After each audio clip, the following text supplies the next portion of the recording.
Check test 1 2, check test 1 2 3.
Hello and welcome once again to Queen's Place Emera Centre here in Liverpool, Nova Scotia for day number 3 of the 2023 Don Johnson Memorial Cup for Atlantic Junior B Hockey Supremacy.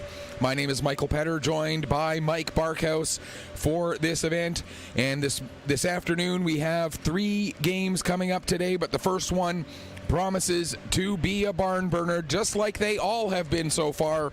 This game will feature as the visiting team the champions of Newfoundland Labrador, the CBN Moor Junior Stars, and the home team for this game, the champions of Prince Edward Island, the Kensington Moase Heating Vipers.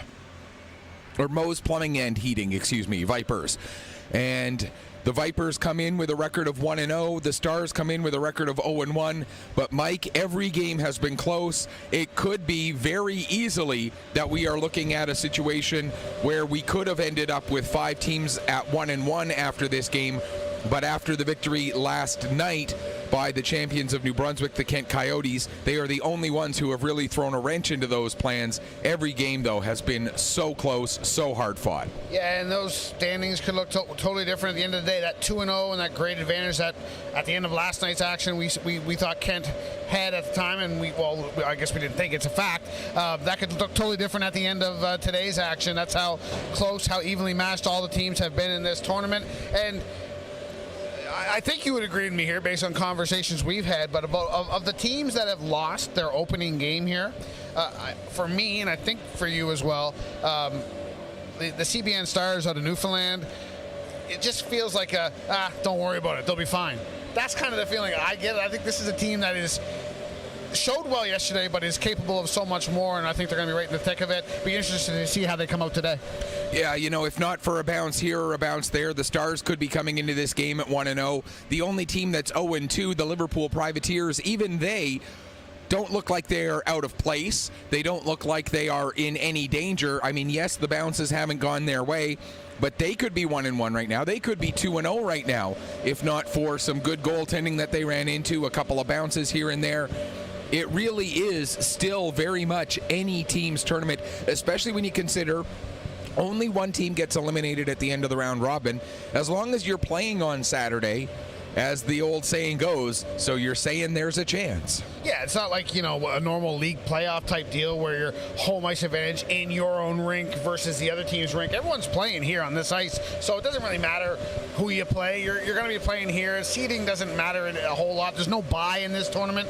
Top team doesn't go right to Sunday's final, so get in to Saturday's games. That's all that matters. Get a win somehow. 3 points should clinch you a spot in the semifinals Saturday. That's the name of the game. for the host team. They're going to have to get a win at some point here in these next 2 games. But, yeah, it's not panic mode for anybody. Even after today's over, nobody's hitting the panic button yet. Those scenarios and potential tiebreakers and all that won't come into play until, probably late Friday, tomorrow at the earliest. And when you talk about tiebreakers, because of the fact that every game has been so close, we have been watching goal differential. Everybody is still very much in that picture. Even the team that's 0-2, the Liverpool Privateers, they're only -4. They have one good game where they win by 2 or 3. That ends up coming right back towards the 0 mark. And I jokingly said yesterday we could be looking at 5 teams ending up at the end of Friday at 2-2. Technically, yeah, it is a reality that it is possible, but it's also not that far-fetched that because these teams are so evenly matched, we could see it end up that way. It's possible. Again, this has got to be one of the more evenly matched Don Johnson Memorial Cups in recent memory. Again, there's not... I said this line yesterday, and I'll say it again. As we stand here right now, we have no more... Despite Kent being 2-0 and looking impressive, no question about it, I still am no more sure standing here right now who's going to win this tournament as I was when I walked in here Tuesday. And then that tells you how competitive this is. Liverpool, as you mentioned, 0-2. -4 goal difference. They're at the bottom, quote unquote, of the standings right now, but they're more than capable of playing with any team in this tournament. It really is going to come down to who executes at the right times. Even whoever hoists the trophy on Sunday, I mean, is that truly the best team in this tournament? Maybe not. It's going to be the team that played the best at the right time. And let's take a look more specifically at this matchup. We've got the Kensington Vipers, who had a very good victory over the Antigonish Bulldogs yesterday.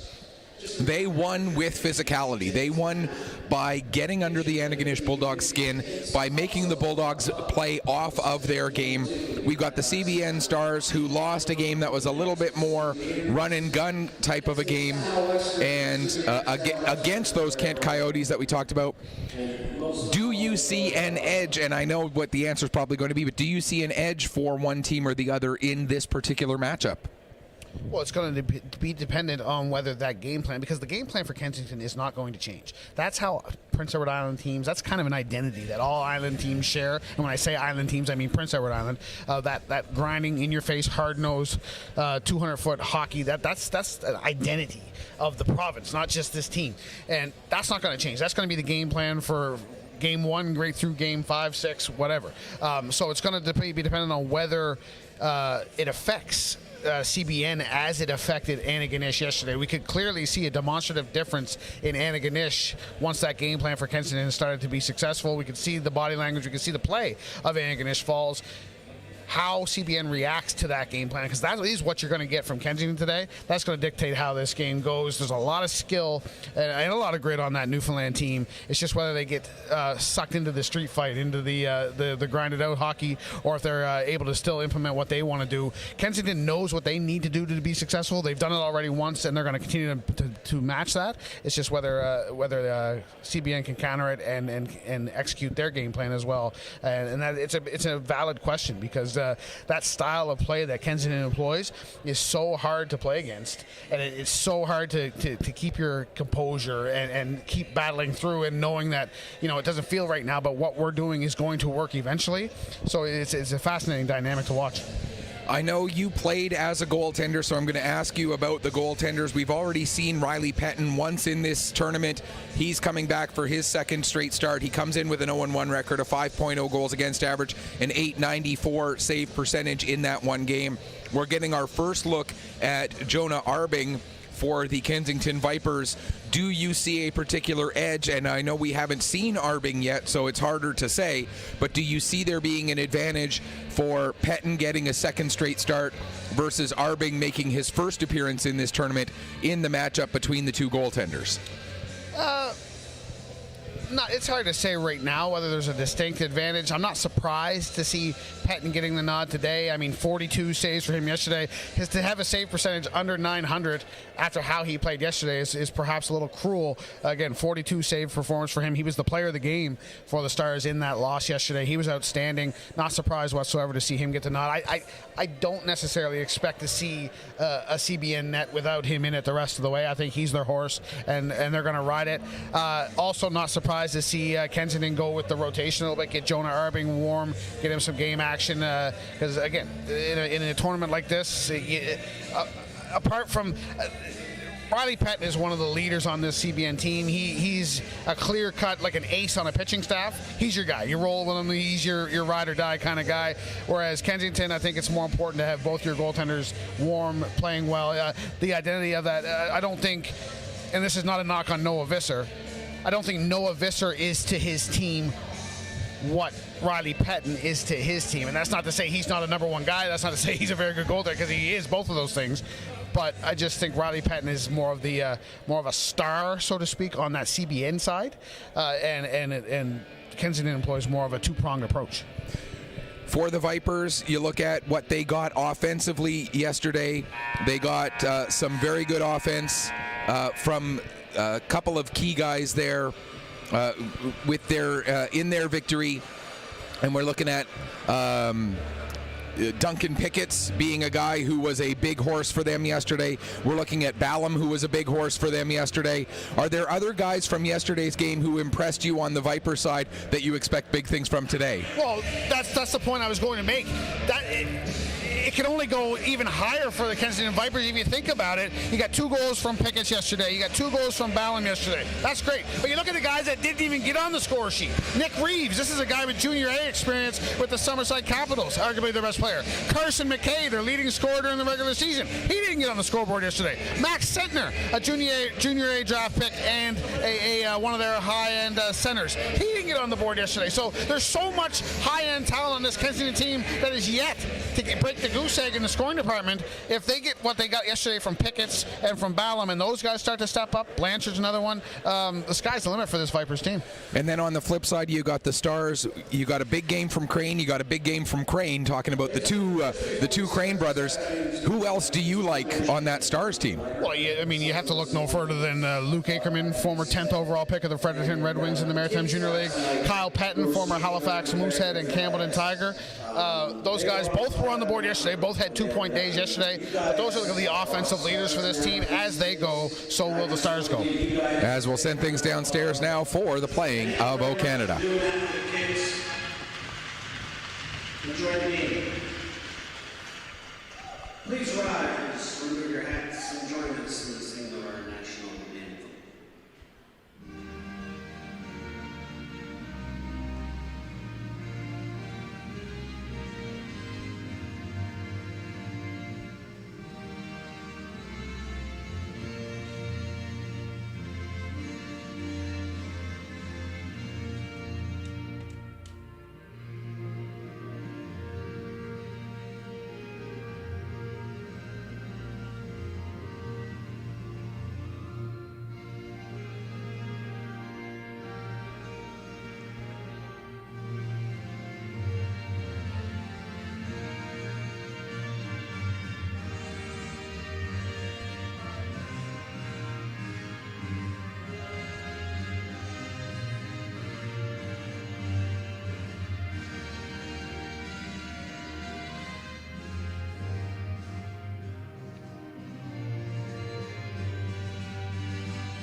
One quick lineup note for the Stars.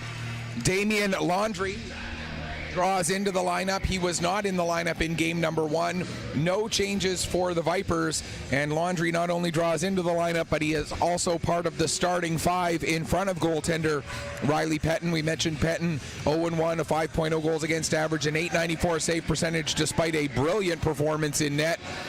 Laundry, Ackerman, Sparks will be the forward unit for the Stars to get things started, with Kennedy and Corey Parsons on the back end. For the Vipers, it's going to be Wyand up front, along with Reeves and McKay, and then the back end for the Kensington Vipers will be Beaulieu and William Smith to get the ball rolling here this afternoon at the beautiful Queens Place Emera Center. Very quickly before we have puck drop, we do want to acknowledge Queens Place Emera Center. It lies within the unceded ancestral territory of Mi'kma'ki. As we are underway here in Liverpool for day number 3 of the Don Johnson Memorial Cup. Puck goes down into the Kensington Vipers zone. Smith plays it around the boards. Ackerman there to knock it down for the Stars. Kensington able to pick up. They'll get it out to center ice. Reeves will poke the puck ahead. Gets around Kennedy. Sparks back checking hard. Denies Reeves the lane to the goal. Now Parsons able to pick up for the CBN Stars. Puck goes all the way around the board. Smith gets to it at the line. He'll send it back in deep. Knocked down there by McKay. Out in front for Wyand, but the puck just rolls beyond him.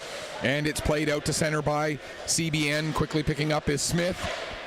He'll send it back into the zone of the Newfoundland Labrador champions, where it'll be gathered in by Corey Parsons.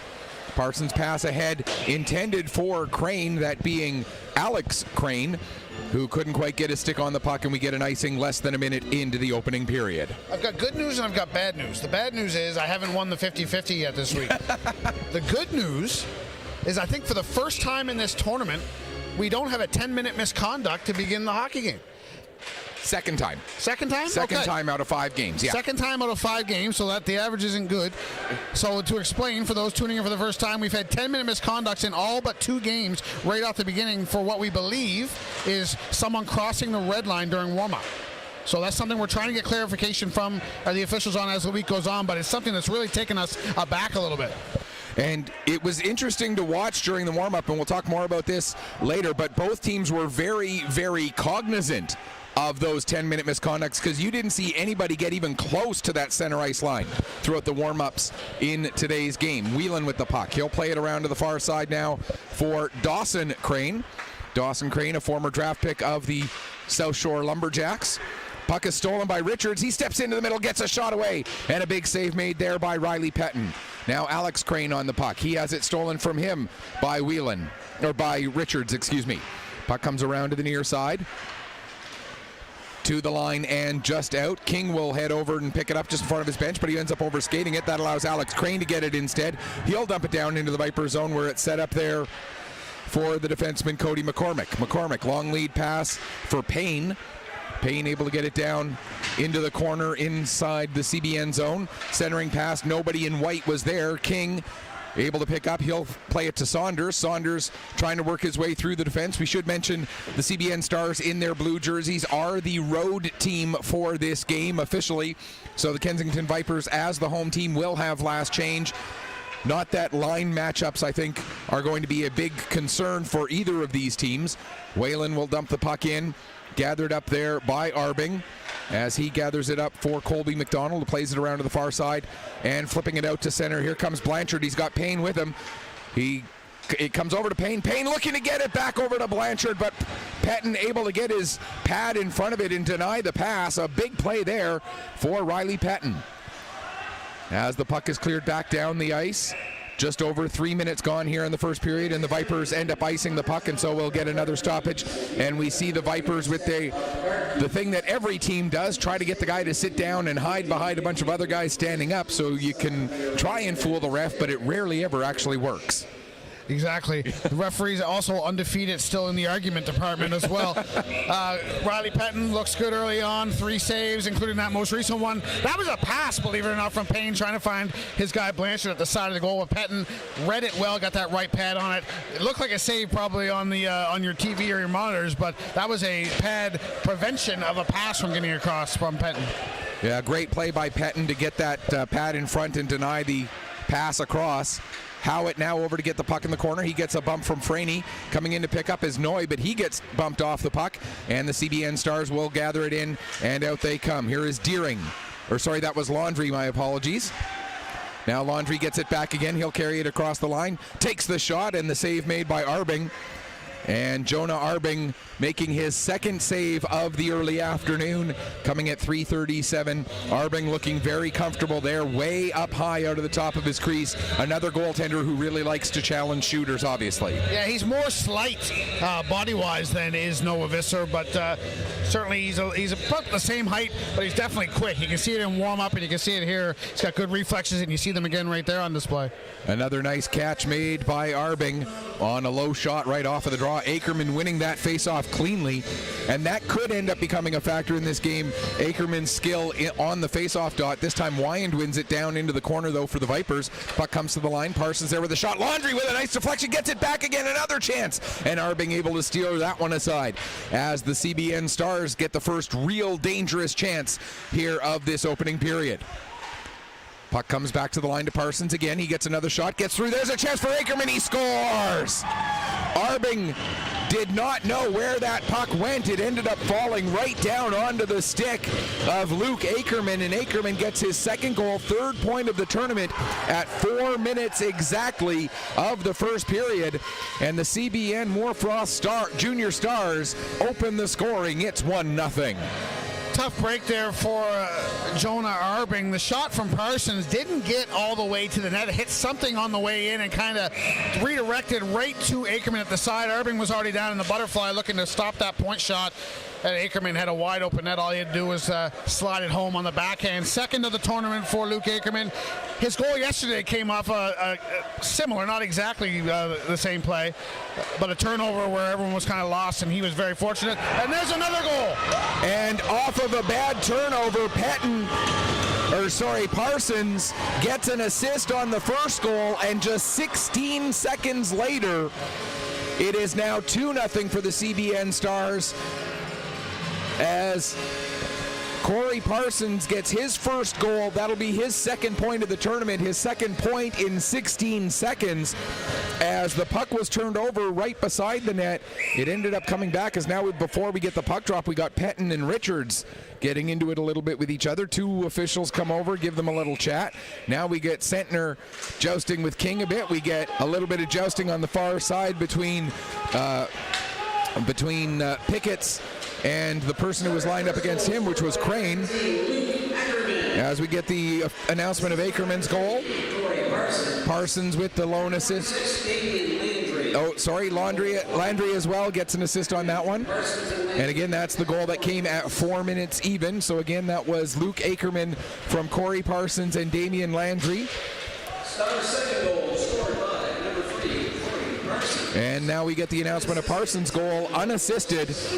Parsons unassisted at 4:16. And now Riley Pettin in the CBN Stars net, getting a chance to work with a 2-goal cushion in front of him, something he never had at any point in the game yesterday against the Kent Coyotes. And there's a nice glove save for Riley Pettin. And you got to think that Pettin has to feel like he's sitting on top of the world right now. 5 minutes and 11 seconds into the game, and he's got a 2-goal lead to work with in his cage. It doesn't feel bad, I can tell you, as a former goaltender, to get a little run support, so to speak, to borrow a term from baseball.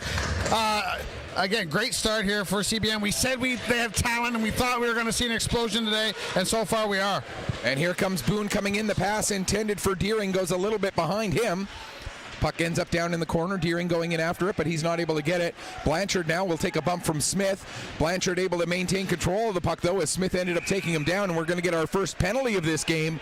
And are we going to get multiple penalties now as a crowd gathers in that corner? And it's going to be an interference penalty, and it looks like it's going to go against Luke Payne. Or no, sorry, that's not Luke Payne. My apologies. That's Colby McDonald. So it's going to be the first power play of the game for the CBN Stars. They went 1 for 4 on the power play yesterday, so they're sitting right at 25%. But they're going up against a penalty kill of the Kensington Vipers that so far in this tournament is perfect. They killed off 5 of 5 chances for the Antigonish Bulldogs yesterday. Yeah, this is not a recipe for a comeback for Kensington. Go to the box after you're down by a pair. This is a big kill early in this hockey game. As the Stars win the draw, get possession right off. There's Pettin with the puck. He'll play it down, get it right back again. Pettin with the shot. That goes up high over the net. Parsons right there was looking to jam it in. And the one thing I really like about this CBN Stars power play, and we saw it a bunch yesterday, Corey Parsons, a big strapping defenseman. He parks himself right at the top of the crease through the entire power play and just gets in the goalie's face, gets a good screen going. A very effective way to use him on this CBN power play. Yeah, nothing overly technical. It's pretty simple and straightforward, old school power play for the Stars. There's Crane with a shot that ends up getting blocked by Smith. And again, that penalty was Colby McDonald for interference at 5:31. Now we're going to get another penalty as Parsons gets knocked down in front of the net. He gets tripped up, apparently, not knocked down, but either way, it's going to be a 5-on-3 here for 1 minute and 26 seconds. And the Stars already have their stamp on this game. They have a chance to really break this open early. I was watching that battle in front of the net between Parsons and Beaulieu for probably 10-15 seconds before the whistle went. And you can see it. Beaulieu obviously losing in the size department to Parsons, but they were giving it to each other. Cross checks and slashes in front. Finally, Beaulieu poked the stick down into the skate of Parsons, knocked him over, and that's going to be a trip. 5-on-3 now for the Stars. Here's Pettin with the puck, taking it across the high slot. Now he'll play it back to the line for Dawson Crane. Crane trying to get it back down low, broken up by Pickett's, but Pickett's not able to clear. Is Crane able to knock the puck down? Sparks with it along the near side wall, takes a shot, and the save made by Arbing. Sparks now back to Crane at the line. He'll play it across the far side. Pettin right back to the near wall again. Dawson Crane picks up as still parked right in front of that crease there is Parsons. There's a shot for Sparks. They score! Owen Sparks scores on the 5-on-3, and the CBN Stars, just like that, we've played 6 minutes and 37 seconds, and the Stars are up 3-0. I wonder if we might be seeing a goaltending change here. Noah Visser over on the bench has his mask on now and his trapper. Looked like he was starting to get ready. I think we're going to hold off for now. But yeah, Owen Sparks with his first of the tournament on the one-timer, like we saw a couple times yesterday from Julien LeBlanc of the Kent Coyotes. That one hit something on the way in, though. Hard to blame Harbing on that one as it changed direction off the stick and slid underneath of him as he was coming across. Big hole for Kensington to dig themselves out of here early. I think it was the leg of Cody McCormick that the puck went off of there. Whelan with it now as the Stars still on a power play. There's a shot. Arbing makes that save, and he'll hang on for a face-off. 1:12 left to go in this second power play now for the CBN Stars. They're 1-for-1 on the power play in this one. They're now 2-for-5, so up to 40% on the tournament. That's the first power play goal that the Vipers have given up in this tournament. They're now 5 of 6, 83.3%. The math teacher in me has to, go and throw those numbers out. As we get the announcement of Sparks' first goal, first point of the tournament. Crane with an assist. And Kyle Pettin with the second assist on that one. And again, that's Dawson Crane who had that assist, not Alex Crane. And speaking of Kyle Pettin, who got the second assist, he has the puck. He gives it to Laundrie, right back over to Pettin, but that pass a little bit out of his reach. Sparks will pick up in the corner. He's tied up by Smith, or that's not Sparks, it's Akerman, excuse me. Back to Crane at the line. It hops over his stick, and Dawson Crane has to come out to center to pick it up. Wyandotte over him, trying to create a turnover there. 30 seconds left to go in the CBN man advantage. Pass ahead for Sparks, in across the blue line. Sparks has Blanchard checking him, trying to change direction a couple times to create some space. Plays it back to Crane at the line. Crane with the shot. Crosby, the deflection, goes into the end boards. And Smith able to find the puck and fire it down the length of the ice. Just 7 seconds left to go in the man advantage. Out of his net to play the puck is Riley Pettin. Comes up the wall. Blanchard knocks it down for the Vipers. He'll take it back out to center as we are back to 5-on-5. Just over 8 minutes gone here in the first period. CBN Stars with the early 3-0 lead. Puck goes off the leg of Sparks. It's picked up by Oates. Oates bringing it in. Cuts to the outside. Drops the puck back to the line. Dawson Crane able to pick up there, but then the Vipers steal. Blanchard will get it across for Pickett's. Pickett's not able to get around Whelan. Whelan does a good job of tying up the Kensington Viper captain, and now Oates gets it back out to center ice. McCormick with it, backing up to his own blue line. Tries to play it off the wall, but Saunders knocks that down. And McCormick gets the puck back. He plays it as far as the CBN line. Backing up with it was Dawson Crane. He goes to play it out, but it gets knocked down. Sentner now sends it towards the net. Riley Pettin clears it away as far as Crane. Now getting to it is Reeves. Reeves Ended up losing it there. Now Saunders trying to work his way around McDonald. The puck ends up on the stick of McCormick. He'll play it out to center. Crosby goes to knock it back in. It ends up hitting King, and King hadn't quite left the zone yet when the puck hit him. So we'll get an offside with 10:50 left to go here in the first period. So just to get everyone caught up there's quite a flurry of activity. Let's give you the goal readings as they stand now. We've got Ackerman second of the tournament from Parsons and Laundrie at 4 minutes. We've got Parsons first of the tournament unassisted at 4:16, and Owen Sparks his first of the tournament assist to Dawson Crane and Kyle Pettin on the power play at 6:37. That's how the 3-goal lead that the Stars currently enjoy came to be. And our first real, at any point in any game, I think this is our first 3-goal margin other than the 1 point yesterday after an empty net goal turned a 2-goal game into a 3-goal game. Other than that, I don't think we've had a 3-goal margin at any point in any game. No, and now it's going to be interesting to see what kind of Kensington team we see. We talked about their game plan and how they're going to come out. We know what to expect from them, but sometimes you get scored on before you have a chance to even get your feet wet and get your game plan implemented. Now that forces you to change some of the things that you do. So we'll see if that's a hindrance to Kensington and see if they're a team that plays better with the lead or level than they do coming from behind. And not only did they get scored on, but they got scored on a second time 16 seconds later, and then they got scored on a third time just a couple of minutes after that while trying to kill a 5-on-3. Battle in the near side corner as the ice definitely tilted in the CBN Stars' favor here in the early going. Puck goes behind the net. Smith ends up losing control of the puck. There's Kyle Pettin, going top shelf, and now we are going to see that goaltender change as Visser is getting his gear ready to go. With 4 goals on 15 shots, and every goaltender has one of those days now and then. Unfortunately for Arbing, today is that day where things just do not go his way. 9 minutes and 58 seconds is all we see out of Jonah Arbing before he gets the yank. And in is Noah Visser. His stats we'll give to you in a moment. As that goal scored by Kyle Pettin, his second goal of the tournament, his 4th point. As he had a goal and an assist yesterday, he now has a goal and an assist today to go with that. That goal coming at 9 minutes and 58 seconds of this first period. McDonald with a shot. That hits a body in front before getting all the way to Riley Pettin. Here comes Ackerman with it now. Ackerman cuts to the outside, throws it to the front of the net, but the stick of Laundrie was not.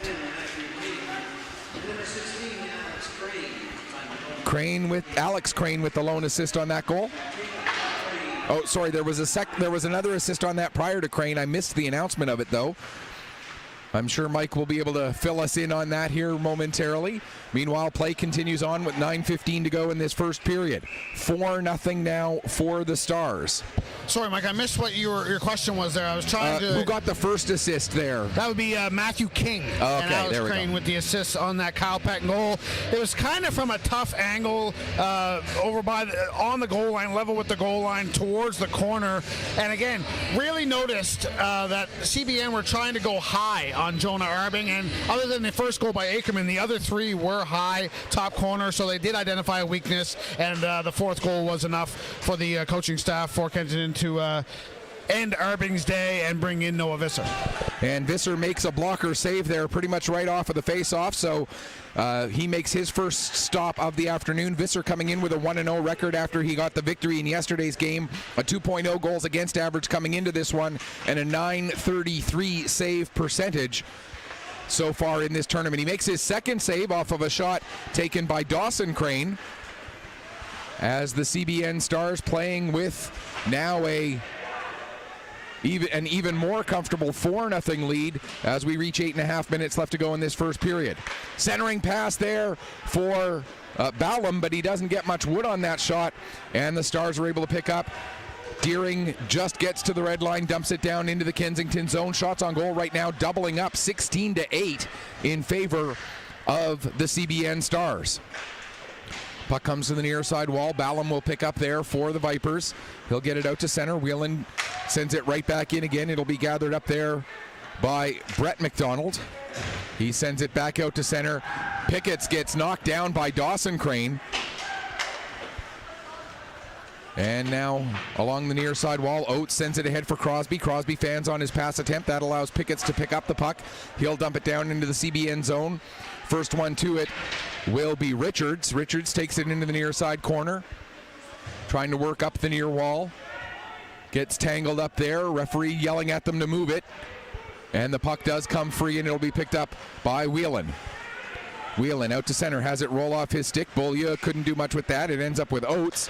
Now a pass for Whelan. He'll deflect it down into the Kensington zone. Saunders wins the race to the puck, but Beaulieu able to knock him off of it quickly. Pass nearly intercepted by Crane, but it does end up getting through to Pickett. Here comes Pickett into the middle of the ice. Puck rolls off of his stick, and Parsons will play it over into the corner. Kennedy over there to pick up. Sends it back to Parsons behind the net. Quickly ahead for Alex Crane. Richards tries to dump it back in, but then Crane picks it up. Richards tried to deliver a hit, but Crane gets the better of that physical exchange. Now Smith with the long lead pass broken up by Parsons. And it's back down into the Kensington zone. Visser makes to go out of his net, but then stays there as Smith goes and picks up the puck. He plays it up the wall for Richards. He'll get it out down the ice, and we'll see an icing call against Kensington here with 6:34 left to go in what has been a dominating 4-0 performance for the CBN Stars. Yeah, but the good thing for the Kensington Vipers, we talked ad nauseum now about goal difference and the implications in this tournament. Well, now the Kensington find themselves at a -2. They were +2 after game one. Now they're down 4 goals, so they're a -2. This goal difference scenario forces you to keep playing. If this was a regular season game, they might now start just kind of going through the motions and say, we'll get them tomorrow, or whatever the case may be. Here, it kind of forces you to keep playing because you need to start chipping away at this lead, bringing that goal difference back into a more favorable position. So that is one thing that's going to keep Kensington engaged, even though they're down 4 here early. And Kensington, because they already have a record of 1-0, they know that they've got at least 3 points. Worst case scenario, they finish 1-3, and maybe if no team goes 0-4, they have to deal with a tiebreaker situation. So yeah, they do have to be engaged. But now it's 5-0 as King with the shot right off of the draw, and he's able to beat Visser glove side, and it's now 5-0.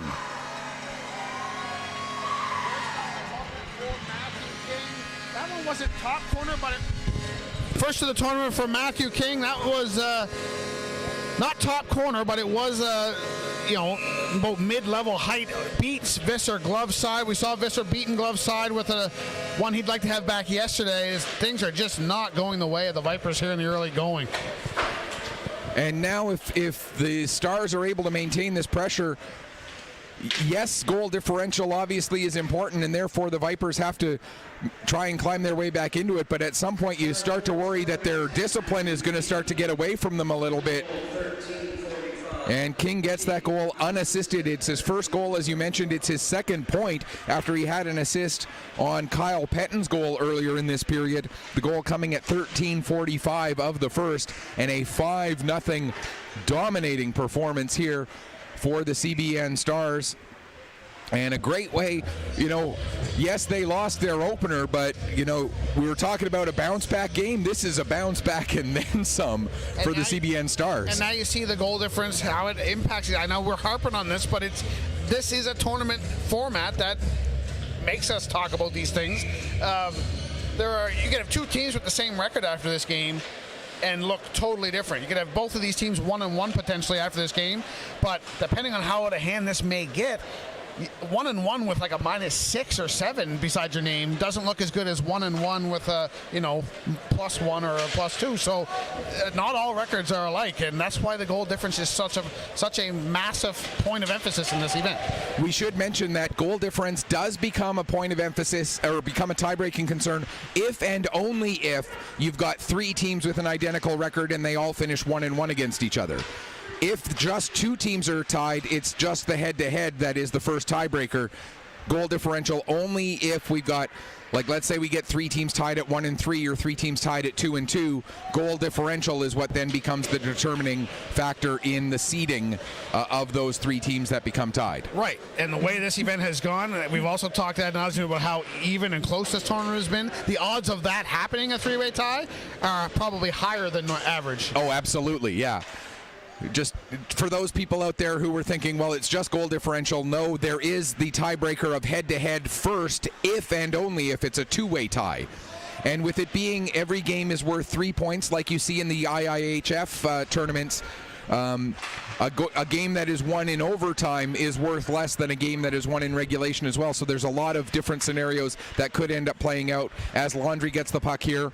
And we should point out, we heard his name announced as Landry. It's spelled like the word laundry. So if anybody from CBN is watching at home and wants to let us know which is the correct pronunciation, whether it's Laundry or Landry, or we're wrong on both counts and it's something else, our Twitter handle, or my Twitter handle, will be coming up onto the screen during the intermission. Please send us a tweet and let us know how it should be spelled. The phonetic indication would be much appreciated. Here's Howitt with the puck now. He'll bring it in across the line, gets it back to Beaulieu. Beaulieu with a shot. That's blocked by Smith. Goes way up high into the air. Ends up coming down right at the feet of Ackerman. He can't clear the zone. Smith now can't get the puck away from Payne. It'll be picked up by Howitt. Howitt looking to go back door with it for Payne, but that's broken up and sent down the ice. 3:20 left to go here, first period. 5-0. That is not a typo on your screen. It is 5-0 for the Stars here in this first period. Kennedy with the puck. He'll get it ahead. Deering sends it in across the Kensington blue line, quickly sent back up the other way. Kennedy back on it again. He'll play it across for Dawson Crane. His pass ahead to Smith. Smith met immediately by Beaulieu. Boone following up on the play, but can't get the puck dumped in deep. It ends up on the stick of Ballum. Now Smith for the Vipers gets it across to Payne. Payne gets it down into the CBN zone. Beaulieu with the puck. He'll play it off the end boards. Blanchard picks up behind the net. He's met by Whelan. Gets it out in front for Ballum. And a nice save made by Riley Pettin. Clearing gets knocked down by Beaulieu. He plays it down into the corner. Blanchard back to Beaulieu at the point. His shot goes wide into the end glass. Comes up to Colby McDonald. He sends it behind the net for Ballum. He takes a bump there. Dawson Crane trying to get away from the crowd is able to find a space to get the puck down the ice, and here comes Oates on his horse getting to the puck. Oates, Beaulieu though gets back and denies Oates the opportunity to get a pass away. Now Oates does throw it towards the front of the net. It comes all the way back to the line for Whelan. Whelan looking for Crosby for a deflection. The deflection does end up going wide. Picketts will play it up the wall towards Sentner. Sentner not able to get his stick on the puck. Picketts gets it out, but Whelan able to poke it away before Picketts can pick up in neutral ice. Under 2 minutes left to go, first period. 5-0 for the Stars. With the puck now is McEachern. Takes it out from behind his own net, uses the wall to play the puck out to center. First one on it was Parsons. He'll get it back as far as the Kensington line. It comes back to Parsons again, gloves it down, then plays it across to Alex Crane. Back for Crosby. There's a shot and a kick save made by Visser. Picking up is Sentner. Here comes Sentner for the Vipers. He loses it just inside the Star blue line, and it's sent back the other way.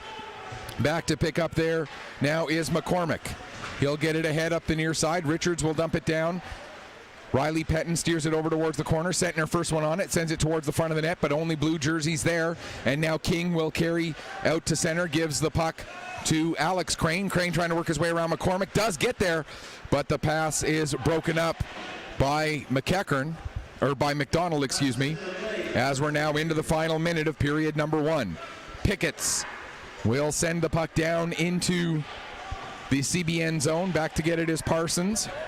As we get a little bit of rough stuff as both teams trying to make changes. Pass ahead for Ackerman, who was behind the defense. Ackerman coming in. Ackerman with a shot and a huge save made by Visser. Following up is Kyle Pettin, and another save made by Visser. And you don't talk about saves being huge saves in a 5-goal game usually, but like we've been talking about, goal differential means every goal is important, even in a 5-0 game. And those two saves there by Visser, keeping it just a 5-goal margin at this point. Now the puck is turned over. Here's a chance for McKay, and that one goes off the crossbar. So the Vipers not slowing down despite trailing by 5. Wyand. Now McKay gets it to the front of the net. There's a chance for Reeves. He puts it just wide. 5 seconds left to go in the period. Puck cleared as far as the line, but not out, and the Vipers are going to run out of time. It's not often that in a 5-goal game you get that much energy and intensity in the final couple minutes of a period, but the Vipers with a little bit of pushback there in the very late stages of period number 1. It's good to see, because that's what this game needs. Again, it's been lopsided. There's no other way to describe it. This is one of those ones where the score line is a fair reflection of how things have gone. But we said it yesterday at one point. We said Kensington needs a spark.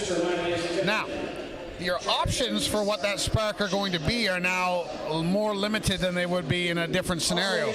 A big save sometimes provides a team a spark. We saw a couple good saves from Visser down there in the final moments, but it's 5-0 already. That's not enough. A big hit, I don't know if that's going to do it, because now in a game like this, a big hit, big loud hit, noisy hit, that might be seen by the officials as, dirty or trying to, drag the game down in the mud, so that might be penalized. So the only way you're going to get that spark at this point is through a goal, and then maybe a second goal, and then get the momentum flowing from there. So it's not over by any stretch of the imagination, but Kensington needs to get on the scoreboard early in the second period. If you're the coaching staff for the CBN Stars, obviously you're telling your guys just keep doing what you're doing, but do you see any adjustments at all that they need to make to respond to what might be the pushback that we started to see a little bit late there for the Kensington Vipers? No, I don't see anything adjustments-wise. It's just you don't want to let the bad habits creep into your game now with the big lead. Play the way that got you the 5-goal lead. Don't play any differently, and you'll be just fine. Shots on goal in the first period end up 21-9 in favor of the CBN Stars. The scoreline ends up 5-0. And maybe the most significant part, I'm going to stay here for one more minute just to mention this. Maybe the most significant part, 5 different scorers for the CBN Stars. They're not relying on one line. They're not relying on one guy. They are getting the scoring through the lineup. Yeah, and again, that's in a tournament like this, depth is kind of the thing that wins. That's the thing that you need. You can't rely on one guy, two guys. It needs to be a real team effort. So we are going to take a break, and we will come back in a few minutes, get you ready for the start of the second period. It's all CBN Stars so far, 5-0. After the opening 20 minutes, you are watching the 2023 Don Johnson Memorial Cup here on Atlantic Hockey Online through AO Live, produced by Petter Sports and streaming. Sponsored by Mercy Seafoods and Best Western Plus.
Welcome back as we get ready for the start of the second period. And before we get into that, I want to send a big thank you to Pamela Edwards, PL as well, who have both handed us some help on, first off, Whalen, not Whelan, and so I apologize for that, and Laundry.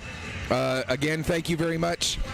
Both Pamela Edwards and PL, both sending us those pronunciation corrections on Twitter. It's very much appreciated. Good to know that we've got you guys watching, as well as whoever sent the message to the people in the building who came over to give us that help as well. We really do appreciate it, and we want to once again reiterate that we never mean any offense if we get a name pronounced incorrectly. It's an honest mistake. It's never done out of ill will or any offense intended, as Wyand wins the draw to get the second period underway. The CBN Stars with a 5-0 lead over the Kensington Vipers here as we start this second period. Stars now defending the net to your broadcast left, and the Vipers defending the net to your broadcast right here for this second period. Battle in the corner in the CBN zone. Puck comes out for McKay. He'll get it to the front of the net. Parsons able to bat that one away. And it's flipped out to center by Ackerman. Back to get it for the Vipers. Smith, he plays it up the near side wall. And it'll go down into the CBN zone. Kennedy back to pick up. He'll play it around to the near side. And the puck comes up to Laundry. It gets beyond him. Smith picks up at his own line. That being William Smith of the Vipers as opposed to Ethan Smith of the Stars. And there's William Smith with it again. Gets the pass ahead. It's picked up by Wyand. He'll get it down into the CBN zone just beyond Crane. Crane and Reeves go into the corner after it. Dawson Crane gets the better of that exchange, and coming over to help out is King. He plays it up to Kyle Pettin. Back to Crane, who takes a bump there from Blanchard. Dawson Crane able to use his body to create some space for himself. Makes a pass, gets it back again. Now Crane up the near wall, gives to Alex Crane. And then King gets leveled with a hit there by Payne. King and Payne end up tied up. Play goes on, but then the puck ends up going over the boards and out of play. Nice hit there by Payne. You talked about a big hit possibly being one of those things to make a turning point. A good, clean hit there by Luke Payne, delivered on Matthew King right in front of us here in our broadcast position. And that's the second big hit of this game for Luke Payne. There was one earlier in the first that I thought was borderline interference. That was at the red line straight across from us, and then that one was right below us at the red line. So he's got one big one on each end of the red line here in this one for Luke Payne. And the important thing on this one, like we talked about, a clean hit, a good hard hit, that'll help energize his team. And came on King as King was trying to work the puck up the near side boards. Now Ballum and King get into it a little bit before the puck gets dropped. King will get waved out of the face-off circle, and it will be Kyle Pettin coming in to take the draw. And right off of the face-off, and here we get Payne. And I didn't see what happened to initiate that, but Hunter Saunders going after Payne pulls his helmet right off his head, and it's a 4-minute head contact penalty and a 10-minute misconduct to go with it. So Saunders, at 1:34 of this second period, loses his mind momentarily and gets 14 minutes in penalties for his troubles. Yeah, not sure if that was related to the hit on King that we saw down here at the red line by Saunders, or it was something just prior to the puck drop there on that face-off. But Hunter Saunders, you said it, certainly something that he really took exception to. But for his teammates coming in to try and grab a hold of him, that might have been worse. He might have started throwing punches when he got that helmet off of Payne. So good on the boys in blue to come in and save their teammate. 14 minutes is plenty. So this will be the first 2 power plays for the Kensington Vipers in this game. The Vipers on the tournament so far 0 for 2 on the power play. They did not score on either of their chances against Antigonish yesterday. The penalty kill for the CBN Stars, that was a bit of a sore point for them in yesterday's loss to the Kent Coyotes. They only killed off 1 of 4 shorthanded situations, so their penalty kill at just 25% here in the early stages of this period, of this tournament, excuse me. So the Vipers get the power play to work. McKay comes out from behind the net, but there's Riley Pettin with the glove save. A little bit of extra flash, but the puck came out. Fortunately for him, it was one of his teammates who found the puck and got it down the length of the ice. As the Vipers have to work their way back up, but the puck is turned over at the Stars' blue line and sent back down again. Nearly a full minute gone out of this 4-minute man advantage. Here's Beaulieu with the puck. He'll give to Reeves. Reeves finds Wyand in across the blue line. Wyand trying to get around Whalen. Whalen able to get the interception, and he will launch it down the length of the ice. Out of the net to settle it there is Visser. And here comes Reeves now with the puck. Nick Reeves working his way ahead in across the blue line. Coming down the left wing boards into the corner. Takes it behind the net, has it knocked off his stick there. Parsons can't find it. Wraparound attempt, and a nice save made there by Pettin. Another chance trying to jam it in short side, and Pettin again able to get his pad out and make the save. Down into the corner for Picketts. Picketts back to McDonald.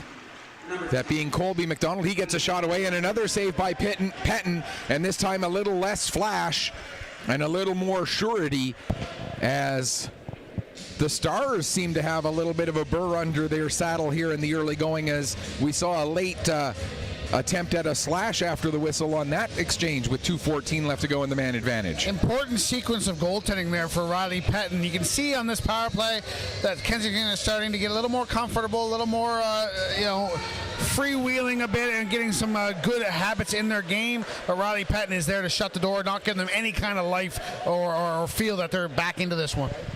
With the puck now is Senton. He'll play it to Richards. Richards back to the line for Smith. Back over to Richards. His shot, he fans on it. Deering couldn't get the puck to sit for him. Now Colby McDonald with it. He'll fire it around the boards. Over to the far corner. Pickett's going after it. He'll get there just ahead of Crosby. Plays it down to Richards.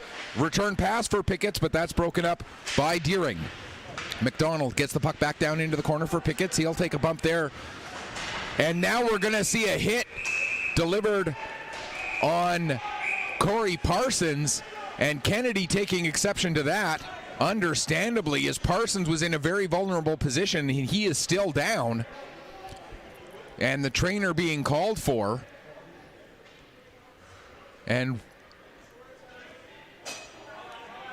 that's going to be a penalty to Max Sentner, and Parsons still not moving.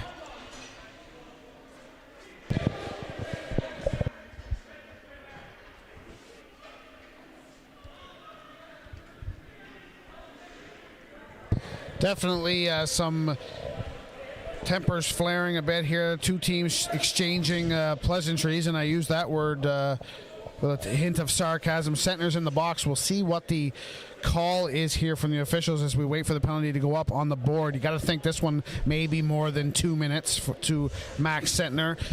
Thinking about Saunders, obviously he's up to his knees. That's good to see. And Parsons rather. Parsons up to his knees, yeah. Definitely in some discomfort, though, as he's being helped across the ice by the trainer. Hopefully he'll be okay. It's good to see him on his feet, though. Yeah, getting back to the bench, not entirely under his own power.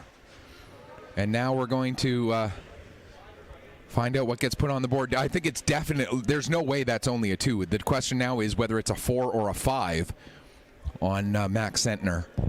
Well, there's a lot of explanation going on to Duncan Pickett's and not so much to Luke Ackerman, so that leads me to believe it may be possibly be 5, but again, we won't speculate much further. We'll get the Max Sentner's finding out right now.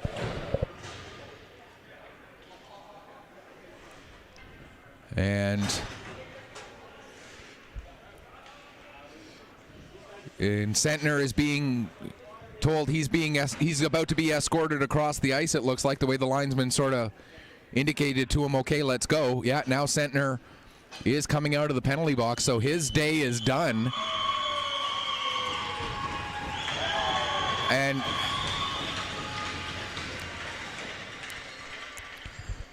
the Newfoundland fans showing their appreciation for the call, and then Sentner giving the fans a little bit of a stick wave, and it is indeed a 5-minute major, so it'll be 4-on-4 for 1:38, and then the Stars will have a power play where they can score as many times as they can over the course of that, now it's the next concern becomes what type of a 5-minute? Is it a major or is it a match? And then how much supplementary discipline is there, and how much of this tournament is Max Sentner going to miss as a result of that?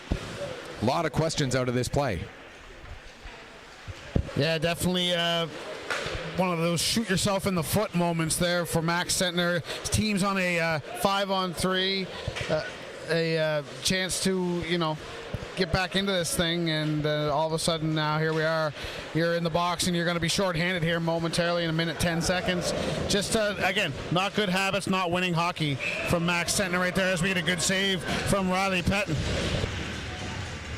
And still awaiting the call of what the exact nature of that penalty was, but it's a minute and 7 of 4-on-4 left as Riley Pettin makes that save, and he's going to take a moment to make some adjustments to his gear while the teams line up for the next face-off.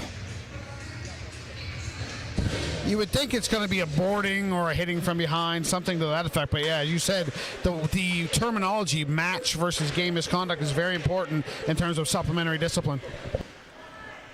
As bringing the puck up there is Ballum. He'll play it back to Smith across for Beaulieu. Beaulieu tried to get it to Blanchard. It goes off of him. Comes to Smith at the line. His shot goes up into the end glass. Ballum able to knock the puck down. Number 12, Max Sentner, a 5 in a game for head contact. 5 in a game for head contact. So I believe that carries 1 extra game with it, so he would be out of the next game of the round robin, but would be able to return for the Vipers' 4th and final round robin game, I believe. Please do not quote me on that. Please do not, if it is something other than that, say, Petter said. I'm going with what I think is the correct answer to that. And now we're going to get a penalty for a slash on the goaltender, and it's going to go against Ballum. So while we're 4-on-4 for 6 more seconds here, the Stars are going to be down 2, and they're going to be down 2 for 2 full minutes as this slashing penalty to Ballum gets called here with 14:26 to go in this second period. Yeah, that was you can see that behind the play. Ballum just gave Riley Pettin a little bit of a tap with the stick. Referee's arm went up immediately. So 3:22 to go in the Sentner major, and now a 2-minute mile. This is a lengthy full 2-minute, well, possibly full 2-minute 5-on-3 here. Kensington seems to have lost their head right now, and I'm a little puzzled because coming out, they looked okay. They looked like they were starting to find their legs a bit, and they had the power play, and now all of a sudden, I don't know what caused it. It's something on that face-off or something. Something has caused this team to collectively lose their heads, and we've seen 2 players now, Sentner and Ballum, with just completely selfish, undisciplined plays. And it started with the bad penalty taken by CBN to start with, the 4-minute head contact penalty taken by Saunders. And there's one off of the post as the Stars not able to take advantage of this 5-on-3 yet, but now here comes Picketts. Picketts with a partial breakaway coming in, and Pettin able to stay with him and forces Picketts to go beyond the post and fire that shot a little bit wide. A big moment there. Now Pickett's doing a good job killing some time. He's got 3 Stars around him. Finally, they're able to get the puck away. Laundry will pick up and work his way ahead. 1:16 left in the 5-on-3. Laundry gets it over to Ackerman. Ackerman can't get the pass away, and Pickett's able to get it out to center ice. Pickett's now will head off for a change. Reeves comes on as Dawson Crane brings the puck in, comes through the defense. Crane with a move, and what a save by Visser. And Visser able to find the puck and hold on. And now we're going to see more extracurriculars after the whistle. And you hate to say this, but this feels like if there's going to be one game that's going to go completely off of its rails, it's starting to get there here this afternoon.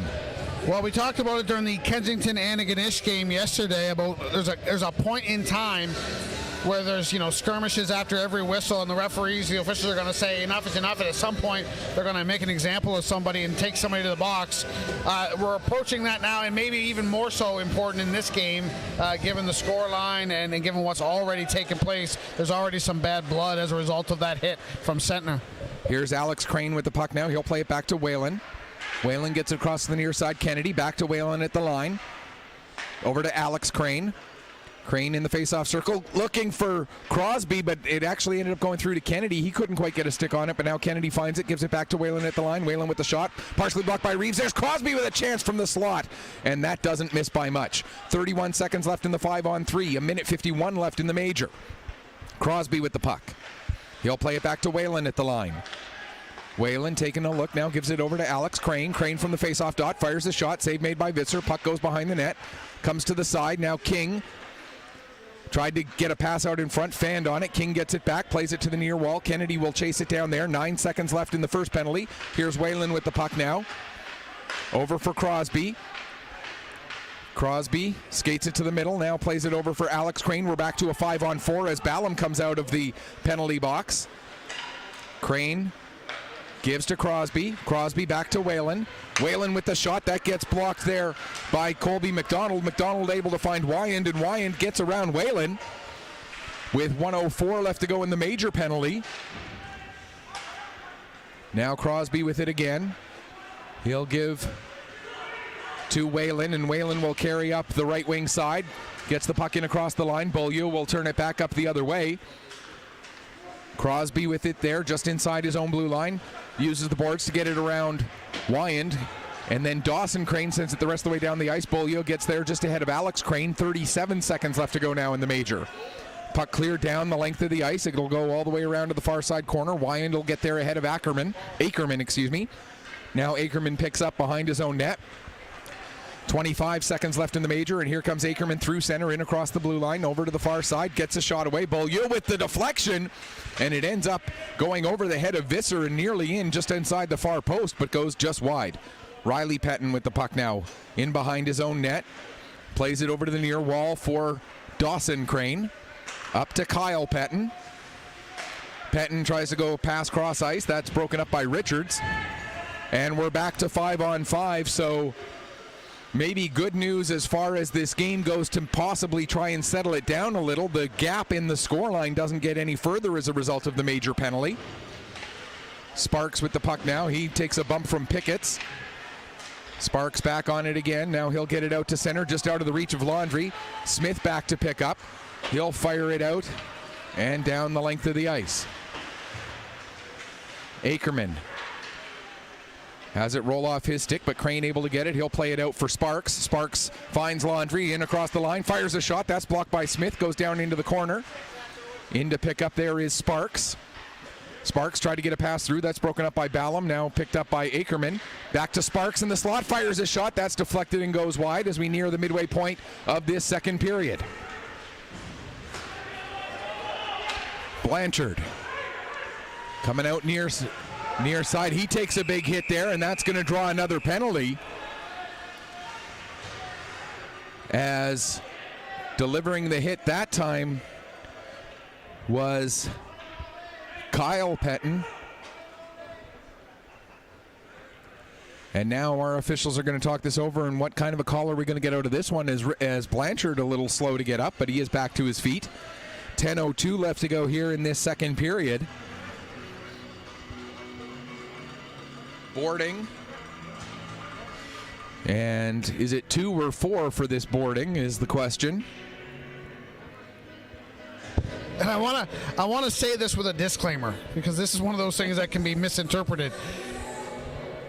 In no way do I think Jesse Blanchard embellished anything there. So let's get that out there. There's a disclaimer. But if I'm a hockey player with some smarts, and I see how this game is going, I see what already happened with the hit on Sentner, I'm going to maybe along the boards embellish a little bit, because everybody's sensitive right now in this game, especially the officials. They don't want anything to get out of hand. They're probably going to overcall these things, and you might put your team in a good spot on a power play. Not in saying Blanchard embellished, because I don't think he did, but, and again, I'm not condoning diving and embellishment either, but there's got to be a little gamesmanship comes into play as well.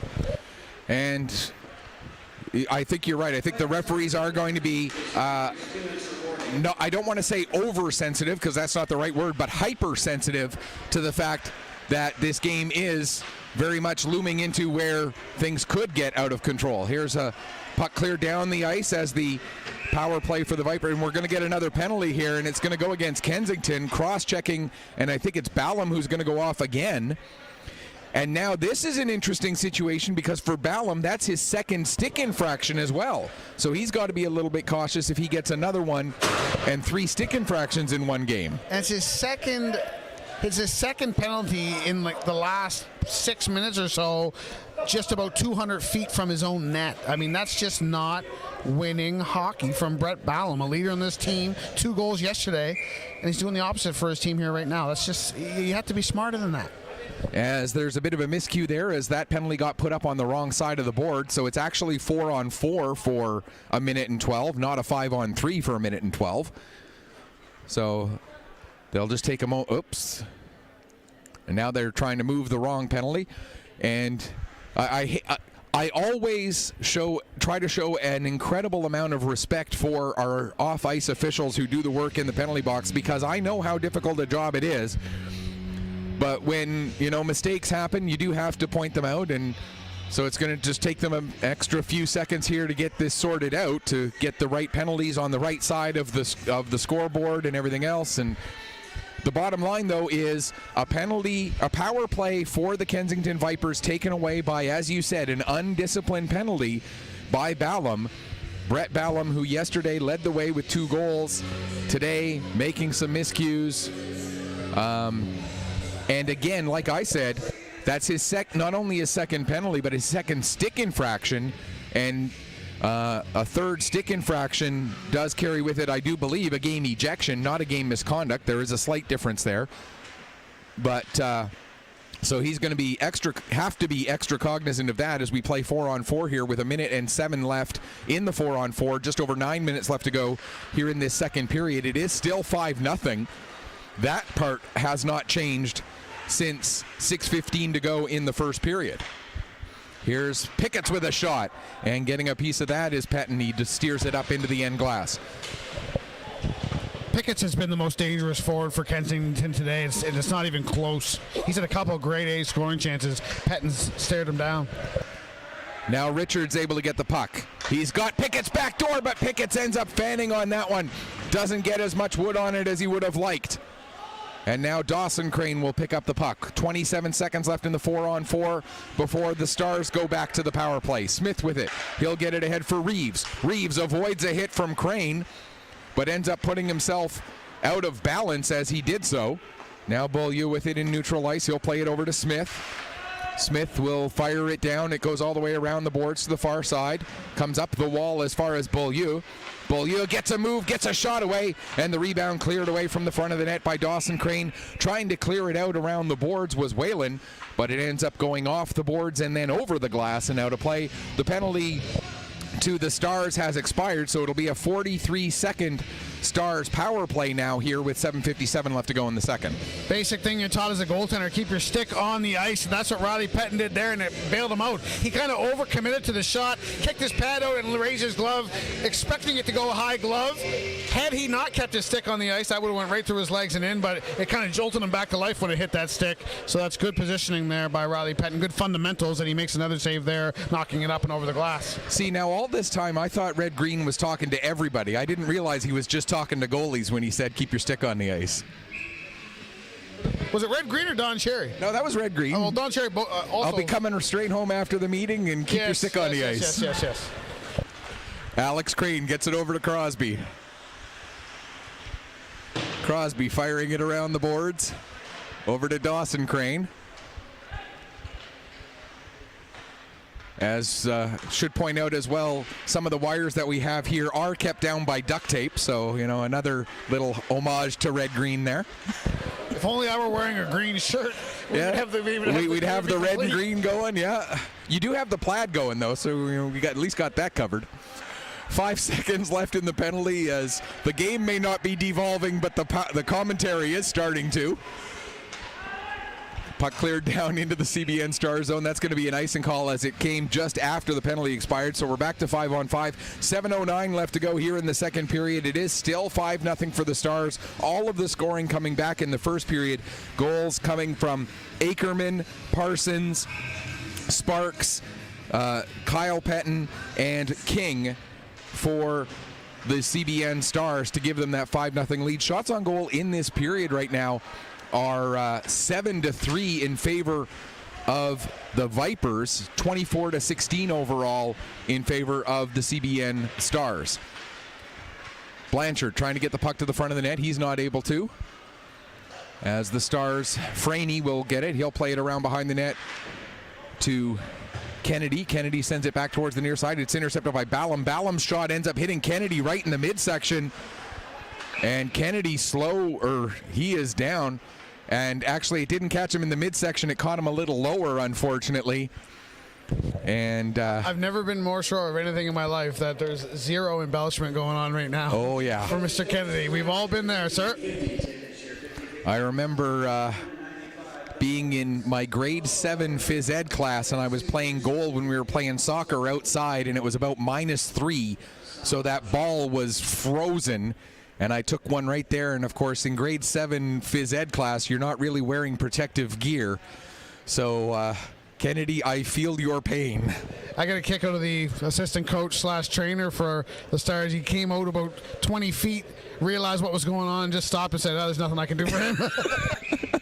Nothing anybody can do at that point. As Howitt comes in to take the draw. Puck is cleared to the line. Smith not able to get it out past McDonald, that being Brett McDonald. Now at the front of the net, there's a chance for McDougall, but Pettin able to steer that one away. Now Dawson Crane will flip it out to center. And McCormick with a key play there to not allow Oates to get onto that puck. Now here's Noy bringing it back in across the CBN line. Fires a shot. Pettin the save. Puck still loose. McCormick a chance. They score! The puck crossed the line before the net came off, and I believe it's going to be Ryder Howitt who will get credit for the goal. So the Vipers now get one back at least with 5:57 left in this second period. It's now 5-1.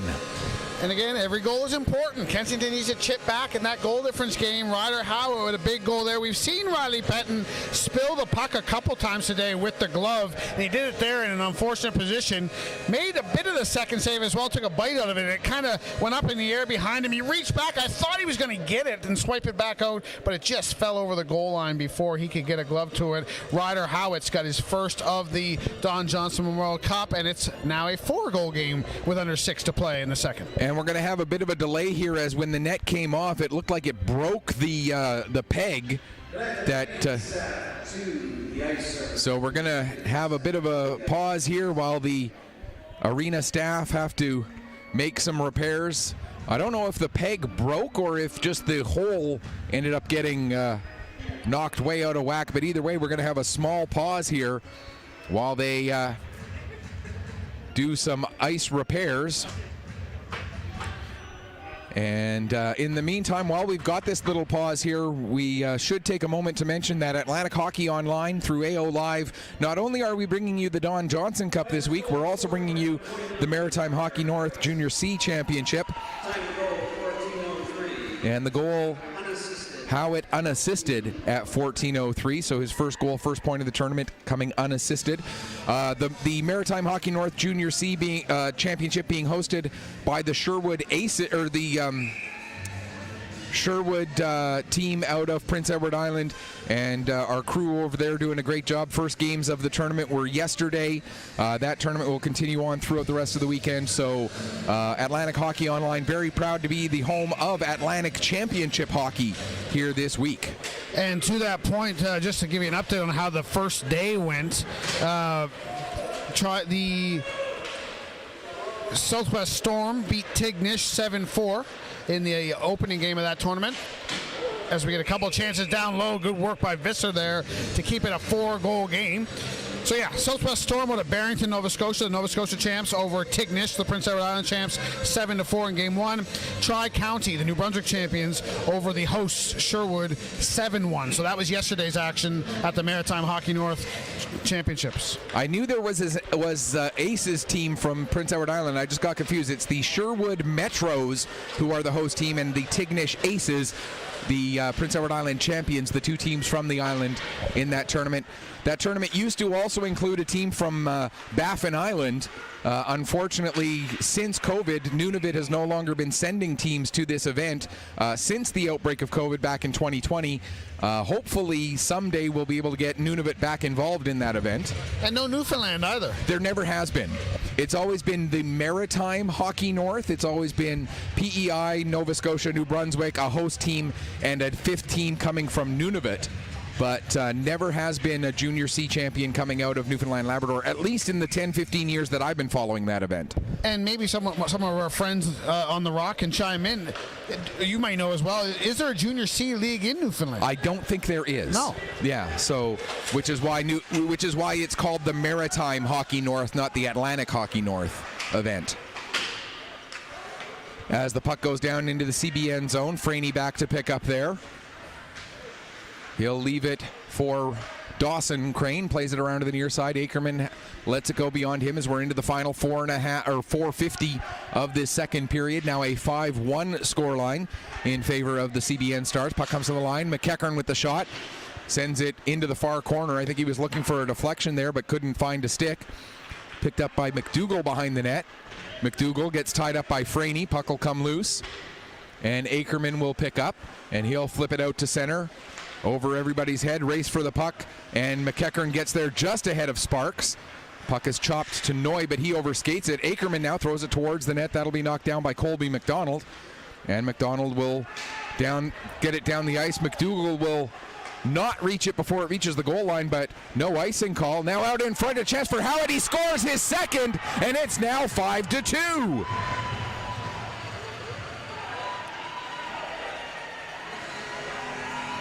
Ryder Howitt with his second goal in the span of a minute and 49 seconds, 1 minute 49 seconds between the two goals scored by Ryder Howitt, and it's now a 5-2 scoreline. And we talk about that goal differential.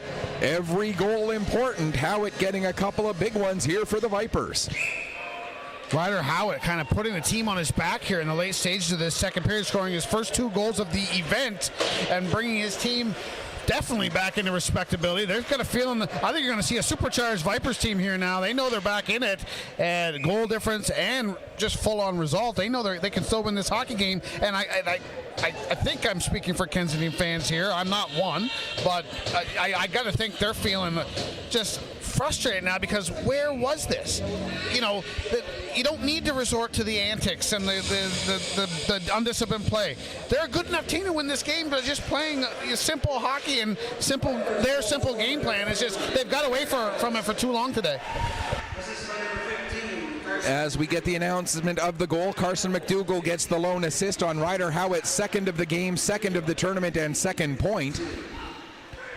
And normally in a game that at one point was 5-0, you wouldn't be saying a line like the next goal is a big one, but now the next goal is a big one, because if it becomes a 5-3 game, especially if they can score it in the next 3 minutes and 20 seconds, which is all that's left in this second period, you go into the dressing room with it only being a 2-goal margin. That's massive, but if the Stars can get one and make it 6-2 again, or make it a 4-goal margin again, that would be a huge boost for them in the other direction if we see one more goal here in this period. Dawson Crane getting it ahead. Oates was the intended receiver, but McCormick with the breakup. Now Ballum with the puck. He'll fire a sharp angle shot. Save made. Rebound. Payne with a chance, and he puts that one a little bit wide. Got to give our great camera guy Seth Silver a little bit of shine here. He dabbles in the scouting world, and he said to me in warm-up, that Ryder Howitt's a guy he really liked the look of, and, well, they're making Seth look good here right now. I'm surrounded by geniuses. I love it. It's great. Makes my job a lot easier. Cross-checking penalty coming up against Dawson Crane, and so now we're going to see another Viper power play. Vipers have not been able to score on the power plays that they've had so far in this game. They are so far 0 for 3. This their fourth opportunity, coming with exactly 2.5 minutes left to go in this second period. We talked about Antigonish yesterday, having eventually they got to find a way to make it work on the power play. Well, you can say the same about Kensington. 0-for in the tournament with the man advantage, and there's no better time for them than right now. As you said, a goal before the end of this period sets us up for a doozy of a third. And it completely changes the complexion of this game. Wyand in across the line. Lost control of the puck as he came in, so it's a delayed offside. That gives the Stars a chance to kill a few seconds. Akerman, though, loses the puck to Ballum as Kennedy made an ill-advised pass. Akerman able to get it back, though. Takes it out just towards the side of his net. He'll come across the blue line, flip the puck down. And the best way to kill a penalty, 200 feet from your own net. Akerman gets the puck back, gives it back to King. He fires a shot. That goes off a leg and wide. Now Akerman with it, gives back to King again. And with 1:10 left in the penalty, 1:40 left in the period, the Vipers do get the puck back, but still forechecking hard now is King, and King creates a turnover. King will send the puck back deep. Out of his net to play it, Visser. He'll give it over to Beaulieu. Beaulieu sends it around for Wyand, but Oates with the steal there. Great penalty kill here by the CBN Junior Stars, as they're killing a penalty 200 feet from their own net, but now they're going to have another penalty to kill as Oates took a man out at the side of the net, and the Vipers have the 6-on-4 right now. And finally, as Oates touches the puck, we'll get the call of head contact against Oates. A 2-minute head contact penalty. So we'll see 27 seconds of 5-on-3, and then depending on what happens with this, if the Vipers are not able to score in this last 57 seconds of the period, we'll see some power play time carry over into period number 3. Part of what makes us love junior hockey so much is also what makes you want to bang your head off a wall, and it's the emotion. And we're going to get a timeout here, it looks like. It's the emotional momentum swings due to emotion, and we've seen it affect Kensington negatively today, and now we're starting to see it flip and affect CBN negatively. They're starting to get a little undisciplined, starting to take some needless penalties, and allowing Kensington to come back in. It drives you nuts as a coach and as a fan, surely. You just wish these guys could keep their emotions in check when things go well or not well, and you see the result. It's great for entertainment, but man, it's not great for the old hairline. The one thing that, I have to keep reminding myself of, and as a guy who's approaching 50, these are still really, when you get right down to it, young men. This is the junior level is under 20, under 21, depending on when your birthday falls within the year. And I remember when I was 19, 20, 21 years old, and I was not a hockey player at anywhere even near this level, but I remember some of the things that I did away from the ice that were pretty stupid. And sometimes I think we forget that they are still just 18, 19, 20, 21 years old and don't have that life experience. They have the hockey experience, having played all the way through growing up, but they don't quite have that life experience of how to keep emotions in check sometimes. Yeah, but again, that's part of what makes junior hockey so great, is because it leads to wild swings of momentum. As there's 7 seconds left in the 5-on-3, McKay couldn't get the puck corralled for a shot. Now it comes back to Reeves. He'll fire a shot. It goes just wide as the penalty to Crane has expired. 26 seconds left in the period. Ballum with the puck now. Ballum coming towards the side of the net. He'll take it behind the net. Drop it off for McKay. McKay gives back to Ballum. Ballum tried to get it back down low, but that goes off a leg, and now Akerman not able to clear the zone. 10 seconds left in the period. Here's Ballum stepping in. He fires a shot. That goes off the crossbar. Ballum thought it went in. He had his arms raised, but it did not go bar down. It went bar out instead as the period comes to an end, and Riley Pettin maybe needs to give a little bit of a prayer to the Iron Gods for the help on that one late in this second period. I haven't been keeping a tally, but I feel that's got to be the 5th or 6th time either of these teams has hit the post or crossbar in this hockey game. This could be a wild scoreline if half of those went in. And the Vipers trying to appeal for whether that puck actually did go in or not, it was pretty clear from where we are standing that it did hit the crossbar and come straight out. It did not go into the net, hit a bar, and come out. It hit the crossbar and came straight out and down. Yeah, it's going to be tough to get anything like that overturned in an event like this. No video replay used. You're just relying on the official making the call and then maybe a quick discussion with his colleagues to see if they saw anything different. But, you're pretty much going to have to stick to the call on the ice in an event like this. So in the first period, the shots on goal were 21-9 in favor of the Stars. In the second period, shots on goal end up favoring the Vipers 15-5. You put all that together, and it is still the CBN Stars out shooting the Vipers, but it's now just 26-24. The goals in this period, 2-0 in favor of Kensington. So what was a 5-0 scoreline is now 5-2 as we get ready for the third. Very quickly, some thoughts on what the coaches of each teams are going to be saying as they go into the intermission. Well, I think for Kensington, I mean, you're back in it now. You've shown that you can play with these guys when you're not in the penalty box, when you're doing the right things. Just start here fresh, clean sheet of ice to work with, get the first goal, and go from there. That's going to give them a big shot in the arm. For CBN, it's more of the conversation that Kensington would have had in the intermission and maybe even halfway through the second period. You've got to be more disciplined. You're allowing Kensington back into the game more so than they brought themselves back in. And you can't, again, penalties are so important in events like this, and the proof is on display here today. So we're going to take a break. We'll come back and get ready for what promises to be a wild and very entertaining third period. We've played 40 here in the opening game of day number 3. It is the CBN Junior Stars 5, the Kensington Vipers 2. You are watching the 2023 Don Johnson Memorial Cup from the Queen's Place Emera Centre in Liverpool here on Atlantic Hockey Online through AOTV, produced by Petter Sports and Streaming and brought to you by Mercy Seafoods and Best Western Plus.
Welcome back as we get ready for the third period here.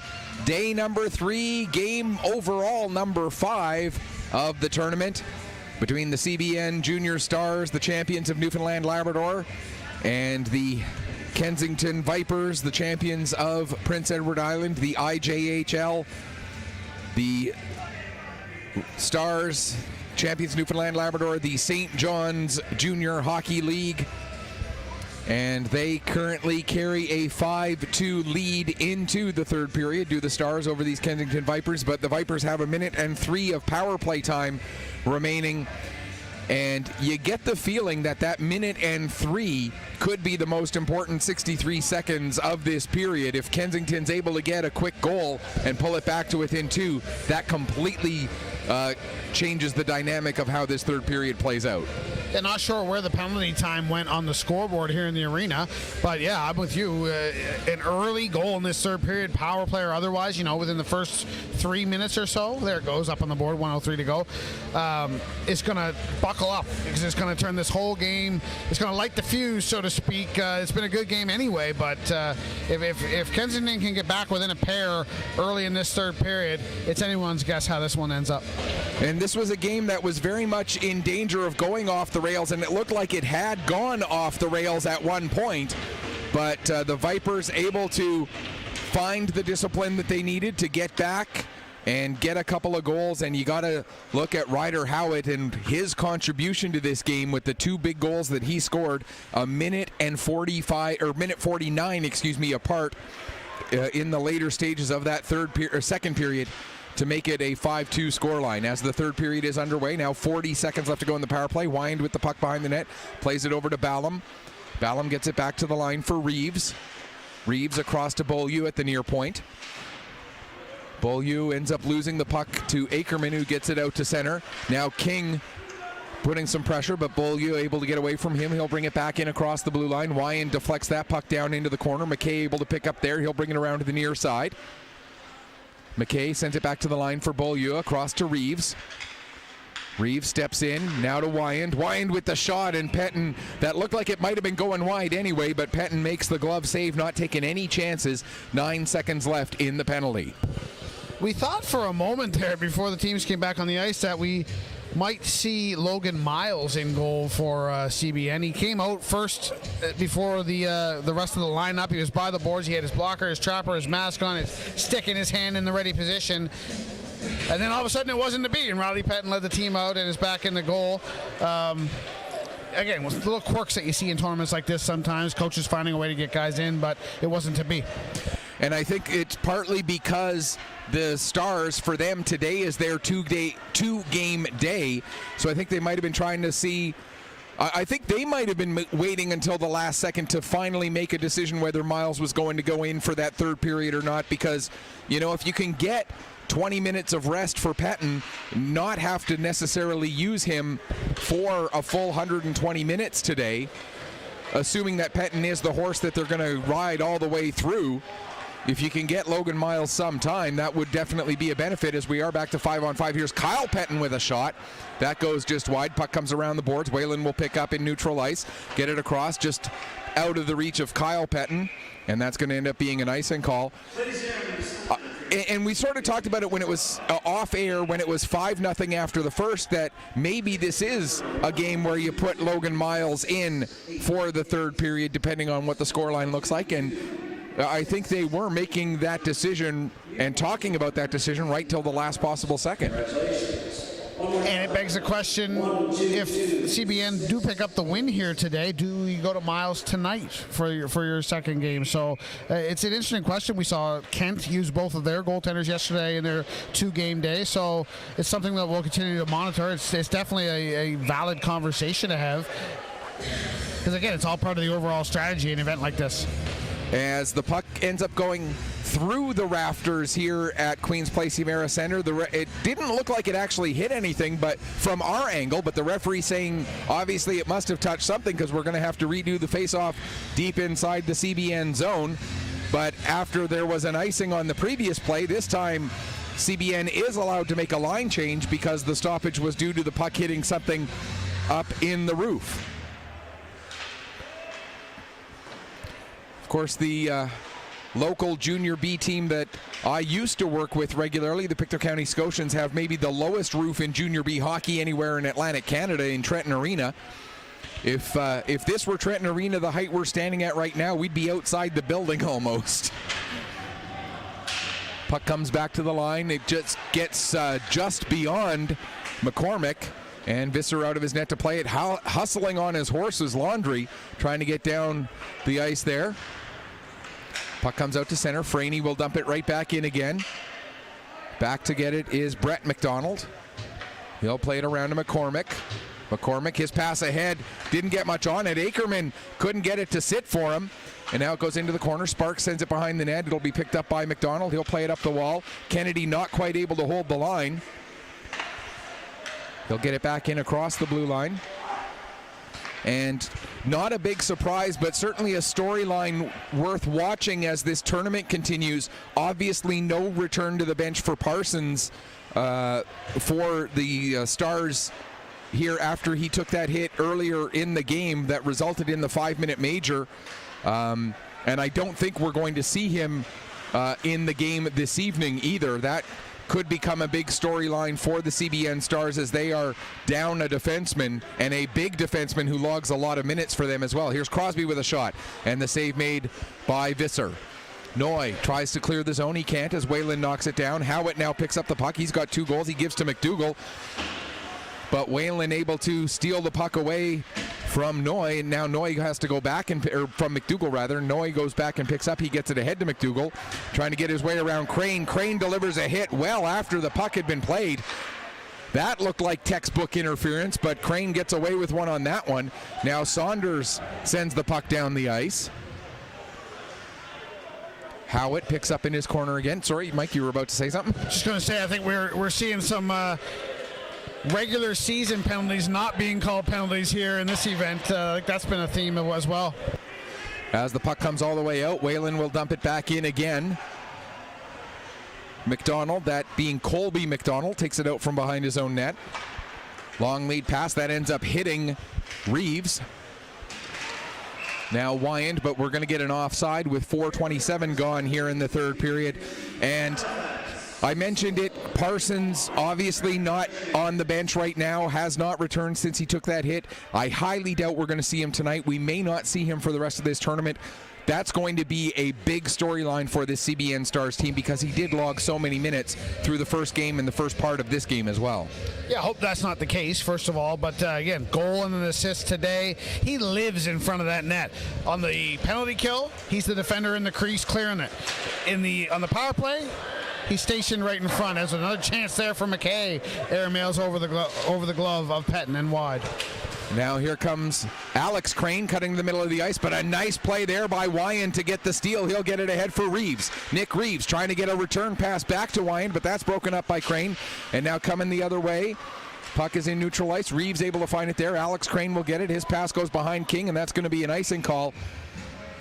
And the guys we've seen pick up those minutes so far in this game, it's been Whalen a lot, and it's been Riley Crane Dawson Crane, who already was logging a lot of minutes, logging even more minutes, picking up what Parsons has not been able to because of that injury. And obviously we do not hope that he's out for the tournament, but you get the feeling that it's going to be concussion protocol, which means he's definitely out the rest of the day today, and depending on how the testing goes, what's going to happen for him further. Yeah, it's definitely upper body. Not sure if it's head or if it's an arm or a shoulder or something like that. It was hard to tell when he went off, and we don't want to speculate too much on injuries or potential injuries as we get an icing here against the Stars, but definitely looked in some serious discomfort heading off, and I would say his availability the rest of today is certainly in doubt. Hopefully that beyond that he's all right. But yeah, you can't totally replace a guy like that on the blue line. You can only fill in as best you can. Again,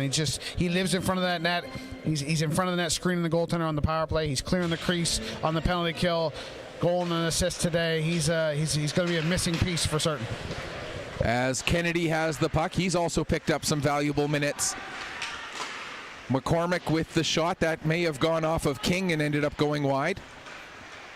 Brought out to center. Richards able to give Alex Crane a bump there, but now it'll be picked up by Picketts. He'll bring it in across the line, but then has the puck roll off his stick, and now Akerman coming the other way. He gets a step on McDonald. Akerman coming in, backhand shot, and the save made by Visser. Akerman gets it back, tries to play it to Pettin. He does, but Pettin had it knocked off his stick with a nice play by McCormick.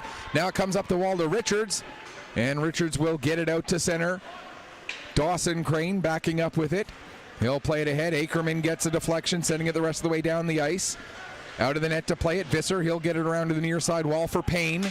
His pass out goes off the stick of Ballum and the rest of the way down the ice. Whalen was also right there, so it's not an icing. As Crane takes a bump from Blanchard. Crane able to protect the puck. 13:50 and counting left to go here in the third period. Puck comes loose. Crane able to get it up to Whalen. Whalen will flip it out to center.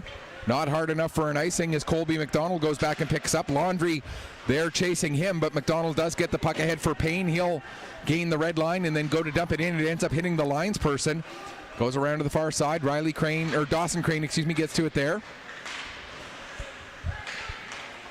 Now, with a chance, here comes Ballum stepping in, and a big save made yet again by Riley Pettin. Played off the boards by Sparks. Picks it up himself, gets a shot away. Visser the save. Puck will come around to the near side and brought out to center by Blanchard. It ends up on the stick of Whalen. He plays it across to Kennedy. Return pass for Whalen. Now up the left wing boards for Akerman. He gets a piece of it to deflect it down the ice.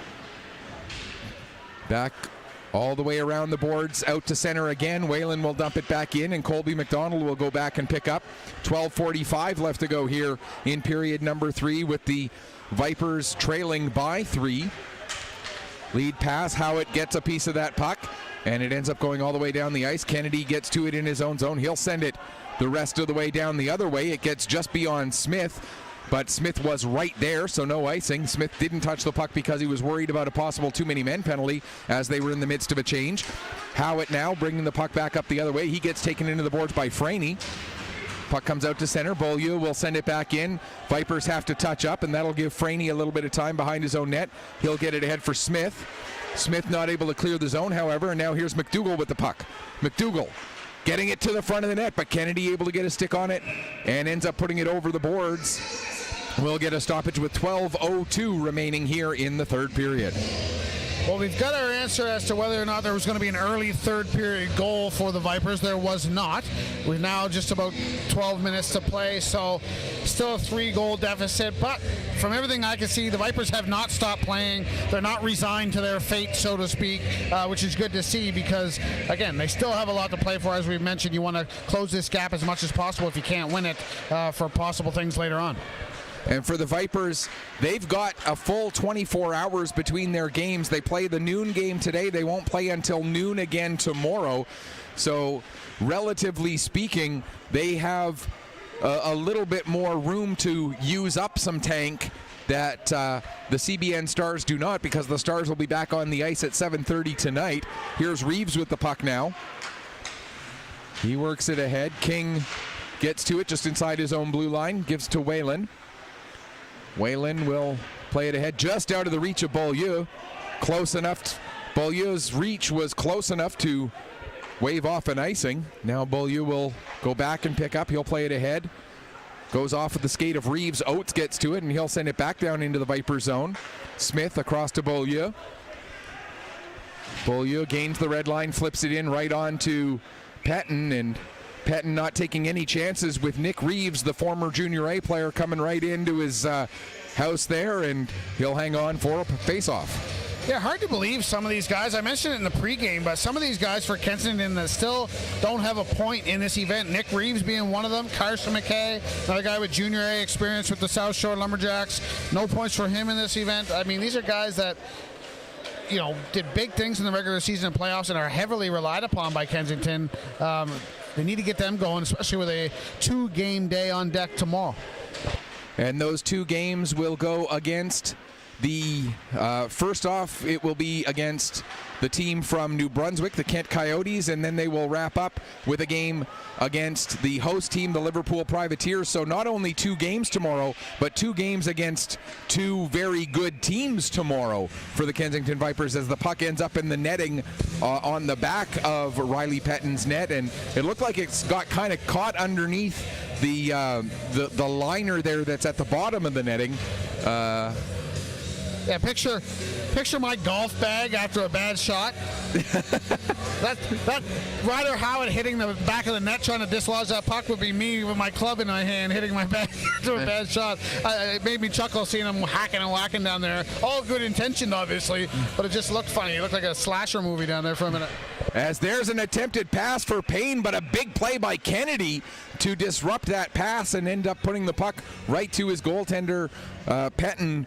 Riley Pettin able to cover up, and Pettin now 26 saves on 28 shots as he has carried the load for the CBN Stars here again today.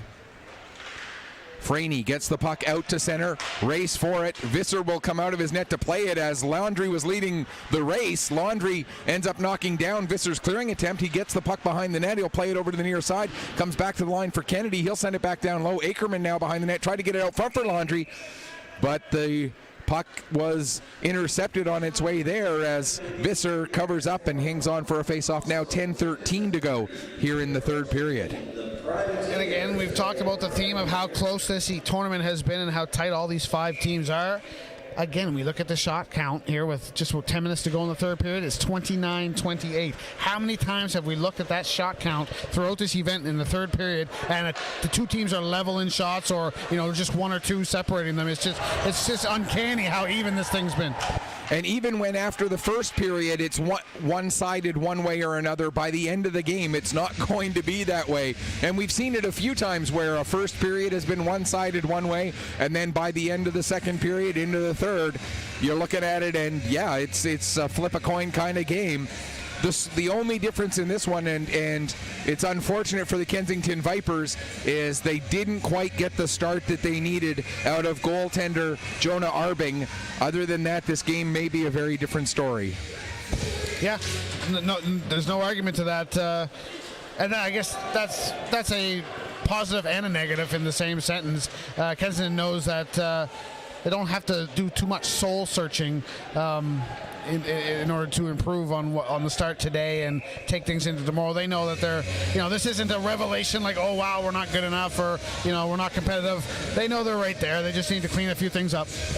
And it now begs the question, with their 2-game day tomorrow, I know what your answer is probably going to be, but with a 2-game day tomorrow, does Noah Visser play 120 minutes tomorrow is the question. And like I say, I know what your answer is probably going to be, but that is a question that the coaching staff is going to have to answer when they get to tomorrow when the Kensington Vipers have their 2-game day. Well, I think the answer is, I think the plan probably was to split the games tomorrow. Now, given what's taken place today, I think that will certainly be reevaluated tonight, and they'll make a decision in the morning.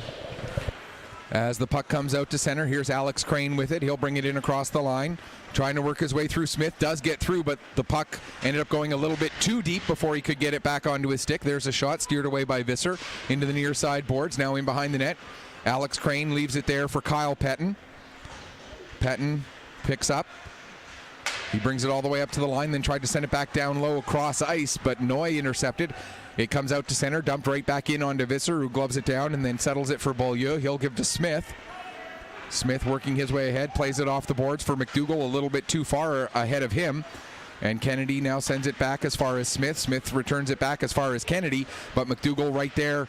Kennedy able to get onto the puck, though, and get it back out to center again. 8.5 and counting left to go here in this third period, remaining a 5-2 scoreline as it has been since the latter stages of period number 2. Beaulieu sends it down low. Kennedy will pick up behind his net. He'll fire it around the boards. Colby McDonald stops it there, gets a shot away, and Riley Pettin makes the save and hangs on. And in this third period, one of the good news items of this third period is we haven't seen some of the silliness and some of the undisciplined play that we saw through parts of the second period. Things have calmed down quite a bit. Both teams have gotten back to playing hockey, not the other extracurriculars. Yeah, well, I think the message was delivered between periods in the dressing rooms. And again, part of that is just the hockey culture of, establishing your territory, marking your territory early in games. When it gets to the third period, that part's done. You're not going to establish yourself anymore, after 40 minutes. It's time to get down to brass tacks once the third period starts. But again, it's not all sunshine and roses here for CBN. They haven't scored a goal since 13:45 of the first period. So, they've had a little drought here as well. After that fantastic opening period, they've had nothing since. So, again, it's far from perfection here for the boys in blue either. As the puck comes out to center, and we're going to get a penalty here, and it's going to go against It's going to go against Colby McDonald. Interference is the indication. So 12 minutes and 3 seconds into the third period, we get the first penalty of this period. Colby McDonald going off for 2 minutes for interference. And so the CBN Stars will get their, let's see, 1, 2, 3, 4, sixth power play, of the afternoon. They are 0 for 5 with the man advantage so far. They are 1 for 5 so far with the man advantage so far here this afternoon. Chance to really ice this one here with a power play goal as well. Laundry puts that one just wide. Puck will come up the boards. Blanchard not quite able to clear the zone, nor could Pickett's, as he couldn't get the puck to sit for him. Now Pickett's does get it ahead to Blanchard. Blanchard will carry out. They'll come in 2-on-2. Ends up with Pickett's. Pickett's trying to get it back to Blanchard. Blanchard couldn't quite get a stick on it as Pettin able to poke it away. Riley Pettin with a key poke check there. 1.5 left to go in the power play. Just under 7.5 left in the third period. Here's Ackerman with the puck. In across the blue line. Taking it down towards the corner, plays it back to Sparks. Sparks sends it back down for Ackerman. He lets it go through. Smith trying to clear the zone. Pettin able to knock that down. Now Kyle Pettin coming away from the boards into the middle of the ice. Tries to get a shot away. Fans on the puck as Smith was right there disrupting.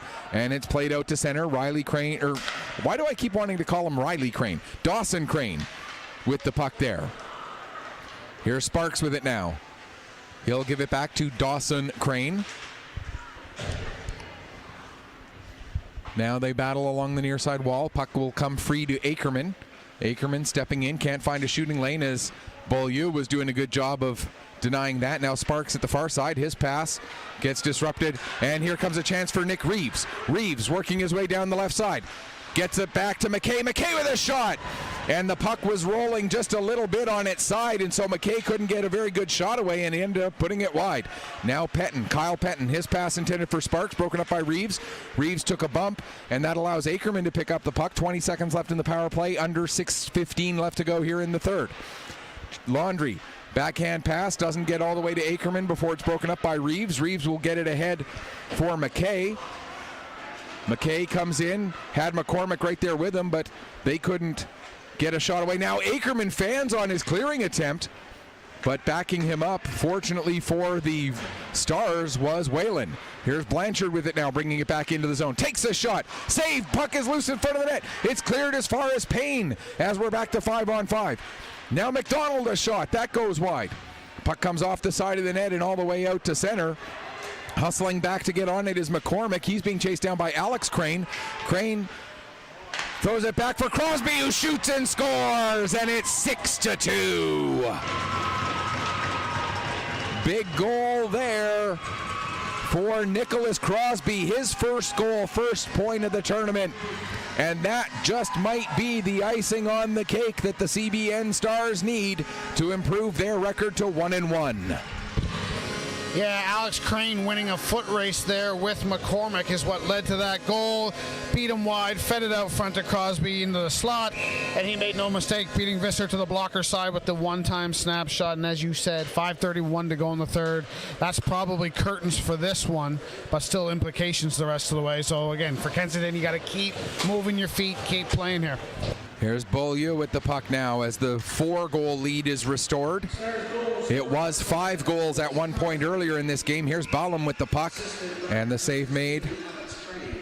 Alex Crane with the lone assist on the goal by Nicholas Crosby. As we mentioned, Crosby's first goal, first point of the tournament for Alex Crane, that's his second assist this afternoon, his third point overall in the tournament. And again, 33-32 shots on goal in favor of Kensington. Super, super tight there. Just a bad start killed them. As the puck picked up by Howitt. He's had a great game for the Vipers, as our camera person and scout extraordinaire Seth Silver pointed out. Howitt was a guy to watch, and he had a great game for them. He had the puck there for a moment. Now he's taking Alex Crane into the boards. King able to get in there and get the puck down the ice, and we're going to see a penalty, and it's going to go against Alex Crane for what he did, taking Howitt into the wall like that. Here's Beaulieu with the puck. He'll play it over to Howitt. Howitt will get it up the near side to Noy. Noy being watched by Boone. He'll take the puck back towards his own net. Now plays it up the near side to Beaulieu. Beaulieu gets it ahead to Reeves. Reeves deflects the puck. It ends up on the stick of Franey, and that's what is needed to get the delayed penalty to be called, as Alex Crane will come across the ice for 2 minutes or less with 4:19 to go, and it's a roughing penalty against Alex Crane. So that the, let's see, sixth power play chance by my count of the day for Kensington upcoming, and again, still no power play goals in the tournament. So if you want to talk about things to work on now, down 4, there's one. Sixth power play of this game, as you mentioned. 8th power play overall this weekend for the Vipers, and they are 0 for so far. As Reeves has the puck. 1:40 left to go in the man advantage. He gets it ahead to Wyand, who will flip it down near side corner. Whalen gets there ahead of McKay. Plays it up the wall, trying to get it out is Oates. He does get it out to center, but it's gloved down by Beaulieu. Beaulieu plays it across to the far side. Nobody there for the Vipers, and that allows Riley Crane. Why do I want to keep calling him Riley? Dawson Crane. Dawson. Like Dawson Creek, not too far from where I used to live up in Fort St. John, BC. Dawson. It'll get there eventually. Wyand with the shot. Wyand gets the puck back again. He'll play it across to Beaulieu. Top of the blue line, Reeves. Over to Wyand, right from the faceoff dot, looking to get it to McKay, but McKay tied up just enough by Whalen to deny that chance. 50 seconds left in the power play, just over 3 minutes left to go here, third period. Here's Reeves with the puck. He gets it ahead to Wyand.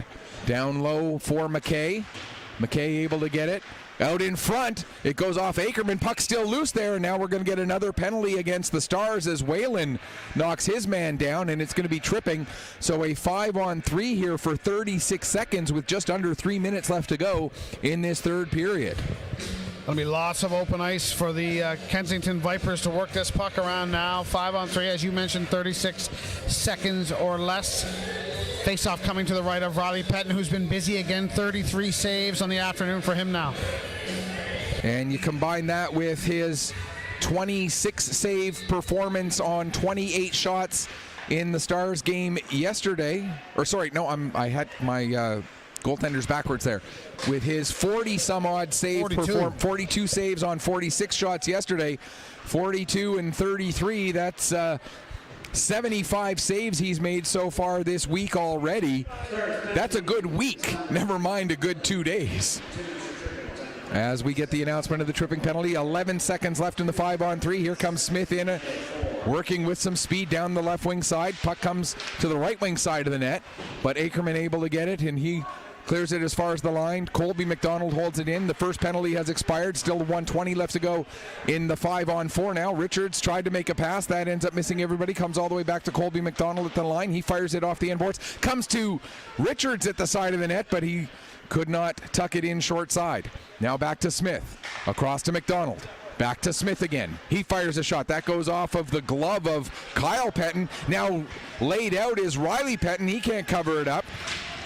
And now an attempt at a wraparound by Howitt, but Riley Pettin able to close that door. Now here's Colby McDonald across to Smith. His shot deflected by Pickett's, and it ends up going just wide. I believe Pettin got a piece of that one as well. And it's cleared down the ice. 40 seconds left in the penalty. Long lead pass for Howitt.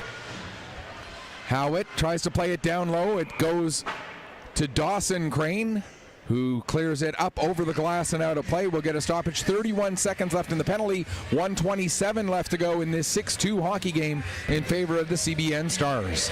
Riley Pettin putting on a show down there in the CBN net on this penalty kill.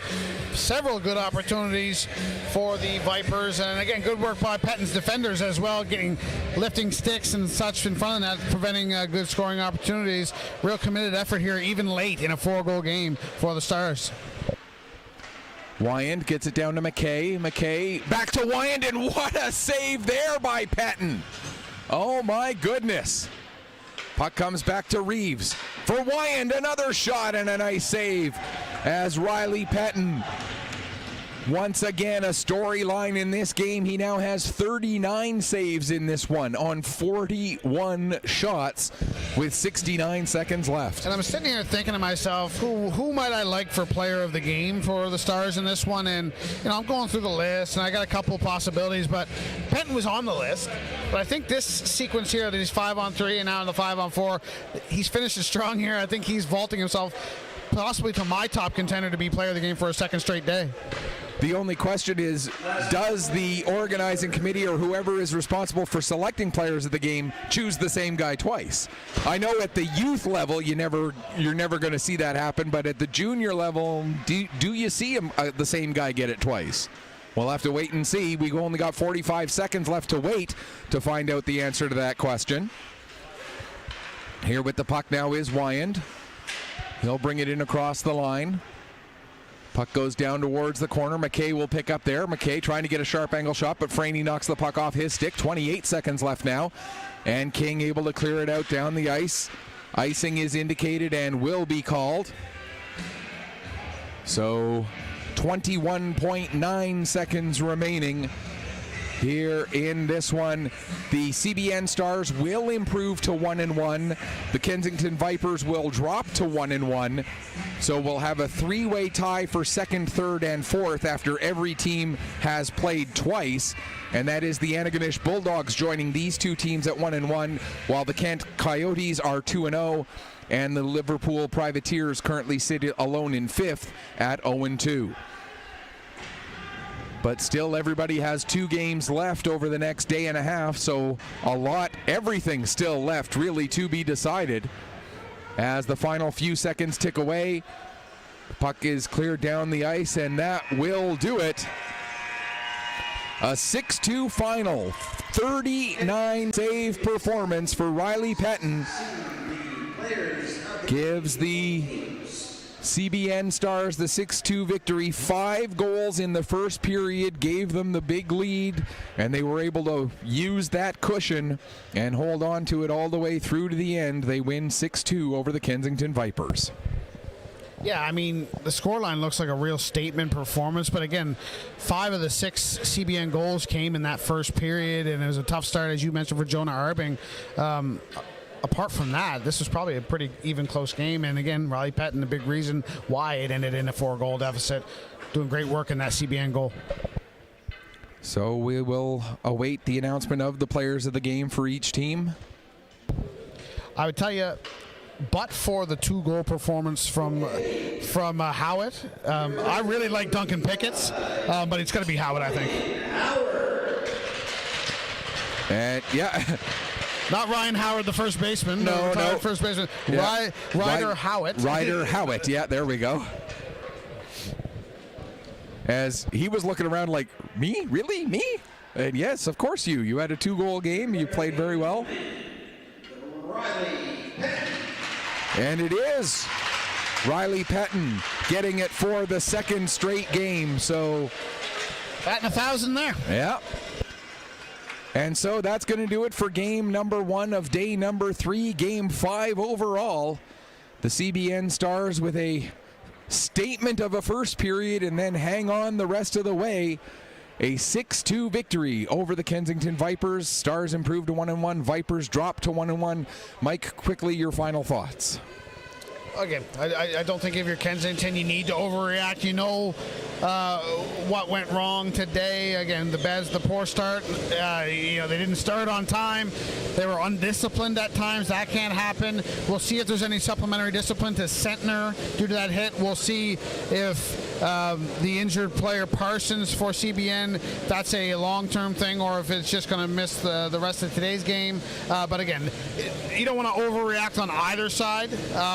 It's just one game in a long week of games, but good and bad for both teams. And again, we'll two more really good games to look forward to today as well.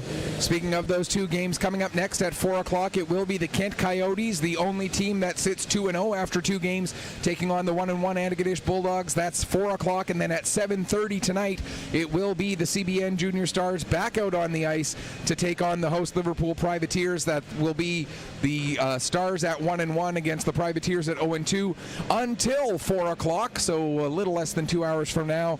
On behalf of our awesome cameraman Seth Silver and the best of the color commentators, Michael Barkhouse, this is Michael Petter saying may your skates always be sharp, may your shots always hit the top shelf. Final score once again, it is Stars 6, Vipers 2. Thanks so much for watching. We'll be back with you in a little less than 2 hours.